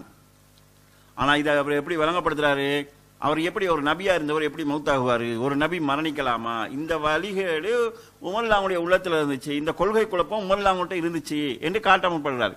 உமர் அவங்க ரசூல்லா மௌத்தாக மாட்டாங்கங்கிற நிலையில சொன்னாங்களா, ரசூல் ஸல்லல்லாஹு இப்ப மௌத்தாக இல்லைன்னு நினைச்சாங்களா? உமர் அவங்க ஒரு நபி எப்படி மரணிப்பாருங்கிற சிந்தனை அவர்கிட்ட இருந்துச்சு என்கிற மாதிரி காட்டுறாரு. மக்காவாசி மனிதனிடத்தில் ஒரு நம்பிக்கை இருந்துச்சு, ஒரு நபி இருக்கும் வரை தான் அவரை பின்பற்றணும், மௌத்தா போனா பின்பற்ற தேவையில்லைங்கிற நம்பிக்கை இருந்துச்சு. அந்த நம்பிக்கை இருந்த காரணத்தினால சில பேர் ரசூலுல்லாஹ் மௌத்தாகின உடனே, அதாவது நாட்டுப்புறத்தை சேர்ந்தவங்க இதுக்கு பிறகு இவரை பின்பற்ற வேண்டியது இல்லைன்னு செதறி போனாங்க. உமர் ரலியல்லாஹு அன்ஹு ரசூலுல்லாஹ் மௌத்தான நேரத்தில் அவங்க மௌத்தாக இல்லைன்னு சொன்னாங்க. அவங்க பார்த்தது என்னன்னு சொல்லிச்சுன்னா, ரசூலுல்லாஹ்வுடைய மௌத்து என்று சொன்னா அது எல்லா இடத்துக்கும் ஒரு ரசூலுல்லாஹ் இஸ்லாத்தினுடைய எதிரிகள் முனாஃபிக்குகளுக்கெல்லாம் சந்தோஷமான செய்தியா இருக்கும். எனவே அதை உறுதிப்படுத்த வேண்டிய தேவை இருக்குது. உடனே மௌத்துன்னு நினைக்கல, ஒரு மயக்க நிலையில் இருக்கலாம் போன்ற நிலை அவங்கள்ட்ட இருந்துச்சு. இப்போ சாதாரணமாக சகோதரர் பிஜி அவர்களுக்கு சுகைனம் வந்த நேரத்தில் அதை மறைச்சாங்க. ஏன் மறைச்சாங்க? எதிரிகள் இதை வச்சு சந்தோஷப்படுவாங்க. பிஜே அதுக்காக ஒரு, அதாவது இணையதளத்தில் ஒரு செய்தி போட்டார், மனிதன் சொன்னா நோய் வரத்தான் செய்யும், அந்த செய்திகள் எல்லாம் போட வேண்டிய நிலை வந்துச்சு. அப்போ சாதாரண இவருக்கே இந்த நிலைன்னா ரசூலுல்லாஹ் மௌத்தானா அடுத்தவங்க அது ஒரு சந்தோஷமா எடுக்கலாம். இஸ்லாத்தில் ஒரு பெரிய பிரச்சனை இருக்குது. அதை எனவே அதை உடனே உமர்லாங்க இப்போ நடந்தது மௌத்துன்னு நினைக்கல. நபி ஸல்லல்லாஹு அலைஹி வஸல்லம் செய்ய வேண்டிய சில வேலைகள் இருப்பதாக உமர்லாங்க நினைச்சாங்க. அதை வச்சு ஒரு நபி மரணிக்க மாட்டார் என்று உமர்லாங்க நினைச்சது போன்று சித்தரிக்கிறார். ஏன் ரசூலுல்லாஹ்க்கு முதல் வேற நபிமார்கள் வரலையா? அவங்கெல்லாம் அப்படியே உசுரோடு இருந்து கொண்டிருக்காங்கன்னு உமர்லாங்க அவ்வளோ காலம் நம்பிட்டு இருந்தாங்களா? ஆதம் அலைஹிஸ்ஸலாத்திலிருந்து ஈசா அலைஹிஸ்ஸலாம் வரைக்கும். ஈசா அலைஹிஸ்ஸலாம் உயிரோடு இருக்கிறாங்கிறது ஹதீஸில் வந்திருக்குது. அதுக்கு முன்னால் வந்த நபிமார்கள்லாம் உயிரோடு இருக்காங்க நம்பிட்டு இருந்தாங்களா? அவங்கெல்லாம் மௌத்தா போனாங்கிறது உமர்லாம் அவங்களுக்கு தெரியாமல் இருந்துச்சுதான்.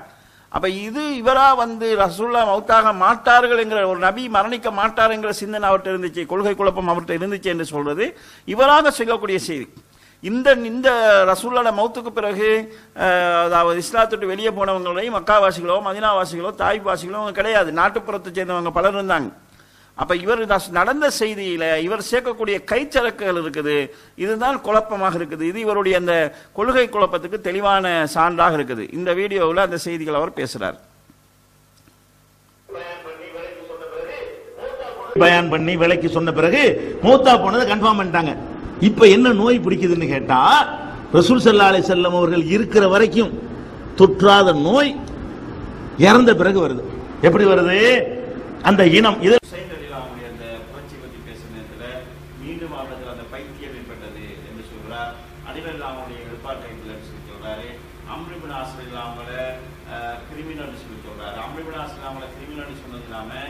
அந்த செய்தி அவரை கிரிமினல் சொல்றதுக்காக சொன்ன செய்தி இட்டுக்கட்டப்பட்ட செய்தி. அது இட்டுக்கட்டப்பட்ட செய்தி என்பது நாம் எழுதியிருக்கிறோம், அந்த தகவல் அவர்களுக்கு போயிருக்கு. இருந்தாலும் அதை இன்னும் அவங்க அங்கீகரிச்சதா இல்லை. அந்த செய்தியை வச்சுதான் அம்ர் இப்னு ஆஸ் அவரை கிரிமினல் சொன்னாங்க. அவர் கிரிமினல் சொன்னதை அவருக்கு பின்னால் வந்தவங்க எல்லாம் அந்த ஒரு தலைவர் சொன்ன ஒரு வார்த்தையை பாதுகாக்கிறதுக்காக வாதாடுகின்ற குர்ஆன் வசனத்தை பாதுகாக்கிறதுக்கு போராடுற மாதிரி, ஒரு ஹதீஸை பாதுகாக்கிறதுக்கு போராடுற மாதிரி பிஜே பாவித்து ஒரு வார்த்தை பிரயோகத்தை பாதுகாக்கிறதுக்காக கூட அந்த சமுதாயம் போராடி கொண்டிருக்குன்னு சொன்னா, இவங்க பிஜே வந்து அல்லாஹ்வுடைய இஸ்லாம் அவரோட வார்த்தை ஒவ்வொரு வார்த்தையும் கொண்டு வந்து அல்லாஹ்வுடைய இஸ்லாமுக்கு வச்சிருக்கிறாங்களோட சந்தேகப்பட வேண்டியிருக்குது. இது சகோதரர் அல்தாபி அவங்க அந்த அம்ர் இப்னு ஆஸ் அவங்களை கிரிமினல் சொன்னதை நியாயப்படுத்தி பேசக்கூடிய வீடியோ நீங்க இதுல பார்க்கலாம். இந்த அதே அம்ர் இப்னு ஆஸ் சம்பந்தமாகத்தான் நீங்க இந்த கிரிமினல் வார்த்தையை யூஸ் பண்றீங்க. அம்ர் இப்னு ஆஸ்ங்கிற சஹாபி வந்து ஒப்பந்தம் பேசுறேன்னு போயிட்டு நானும் ராஜினாமா செய்யறேன் நீனும் ராஜினாமா செய்யன்னு சொல்லிட்டு அவரை ராஜினாமா செய்ய வச்சுட்டு இவர் ராஜினாமா செய்யாம ஆட்சியை பிடிச்சுக்கிட்டாரு. இதுதான் பிரச்சனை. இதே மாதிரி நாங்க ரெண்டு பேரும் ஒரு ஒப்பந்தத்திற்காக வேண்டி வந்து உட்கார்றோம். நீங்களும் நானும் உட்கார்றோம். நீங்க ஒரு அமைப்பை சார்ந்தவர், நானும் ஒரு அமைப்பை சார்ந்தவர். நீங்க வந்து உங்க கருத்து என்ன சொல்றீங்க? ரெண்டு பேரும் உட்கார்ந்து பேசும்போது நான் என் அமைப்பை கலைச்சிடுறேன், என்னுடைய நிர்வாகத்தை கலைச்சிடுறேன், நீ உன் நிர்வாகத்தை கலைச்சிடு, நாம ரெண்டு பேரும் நிர்வாகத்தை கலைச்சிட்டு புதுசா ஒரு நிர்வாகத்தை உருவாக்கும் அப்படின்னு ரெண்டு பேரும் பேசுறோம். பேசி முடிச்சுட்டு போய் நான் அங்க போய் என் நிர்வாகத்தை கலைச்சிட்டேன், நீங்க அங்க போய் உங்க நிர்வாகத்தை கலைக்காம எல்லாத்தையும் கையில் எடுத்துக்கிட்டீங்க. இதை ஊர் உலகம் இன்றைக்கு என்ன சொல்லும்? எவ்வளவு பெரிய துரோகமாக கருதுவார்கள். என்னடா ஒப்பந்தம் போட்டுக்கிட்டு ஒப்பந்தத்தை மீறிட்டாங்க, இவ்வளவு பயங்கரமான ஒரு வேலையை செஞ்சிருக்கிறாங்க, இது பயங்கரமாகத்தான் எல்லாரும் கருதுவார்கள். இதே வேலை அவர்கள் செய்ததனால் இந்த சமுதாயத்துல இந்த பேச்சு வழக்குல இதுக்கு என்ன வார்த்தைகளை வச்சிருக்கிறோமோ அந்த வார்த்தைகளை கொண்டு கிரிமினல் ஒரு வார்த்தையில அவர் யூஸ் பண்ணார். இது கிரிமினல் காரியம் இல்லை, இது சிறந்த காரியம்னு சொல்லுங்க. நீங்க மாத்திக்க மன்னிப்பு வாங்கிடுறோம். இது கிரிமினல் காரியமா? இது எவ்வளவு நல்ல காரியம், அற்புதமான காரியம், சரியான காரியம்னு சொல்லுங்க. நாங்க வாபஸ் வாங்கிறோம், மன்னிப்பு வாங்கிடுறோம். கிரிமினலை கிரிமினல் என்று சொல்ல வேண்டும். கிரிமினலை கிரிமினல் என்று சொல்ல வேண்டும். கிரிமினலை கிரிமினல் பத்தி வந்திருக்கக்கூடிய செய்தியை இட்டுக்கட்டப்பட்டது. ஒரு இட்டுக்கட்டப்பட்ட செய்தியை வச்சு ஒரு சஹாபியை கிரிமினல் சொல்லிட்டாரு.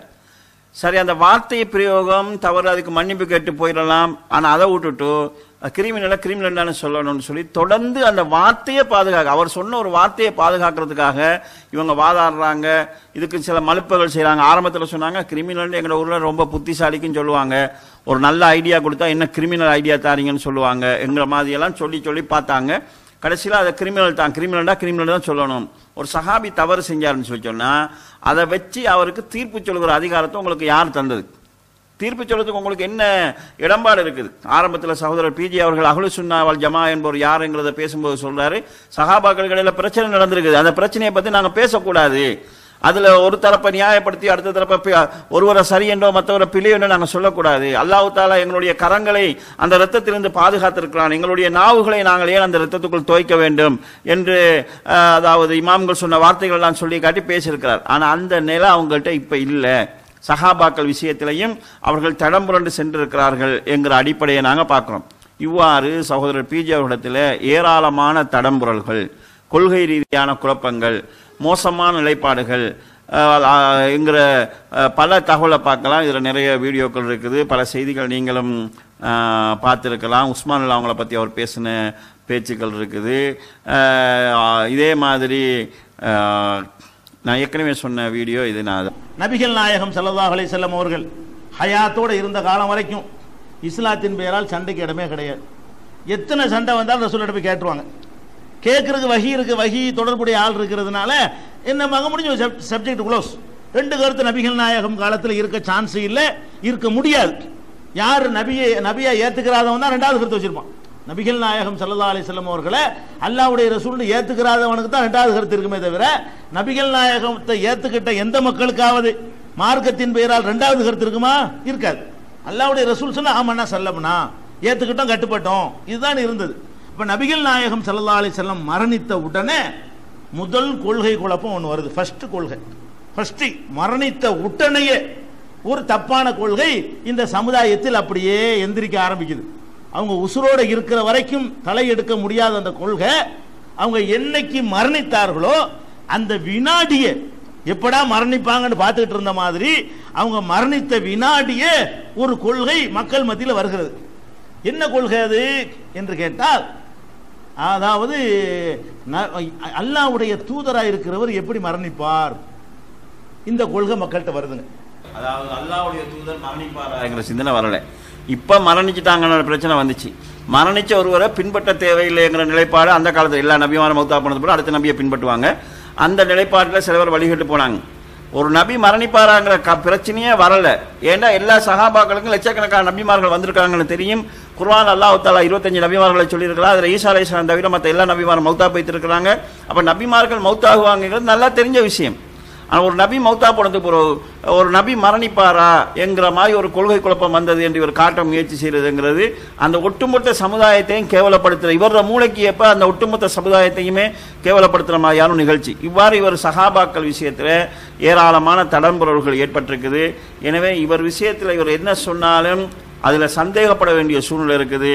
அதாவது ஒரு உண்மையை சொல்லி அதில் நிறைய பொய்களை கலப்பார், ஒரு உண்மையை சொல்லி அதில் அவரோட சொந்த சரத்துக்களை செய்ப்பார், உண்மையினுடைய அசல் வடிவத்தையே அவருடைய பேச்சினாலும் எழுத்தினாலும் மாற்றுகிற போக்குள்ளவராக இருக்கிறாரு.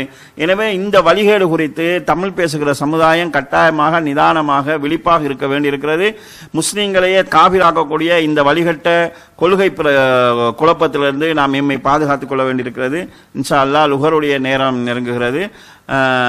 இன்ஷா அல்லாஹ் லுஹருக்கு பிறகு 12:45 1 மணி 1:30 மணி அல்லது 1:45 வரைக்கும் நாங்கள் சில செய்திகளை பார்க்கலாம். அஸ்ஸலாமு அலைக்கும் வரஹ்மத்துல்லாஹி வபரகாத்துஹு.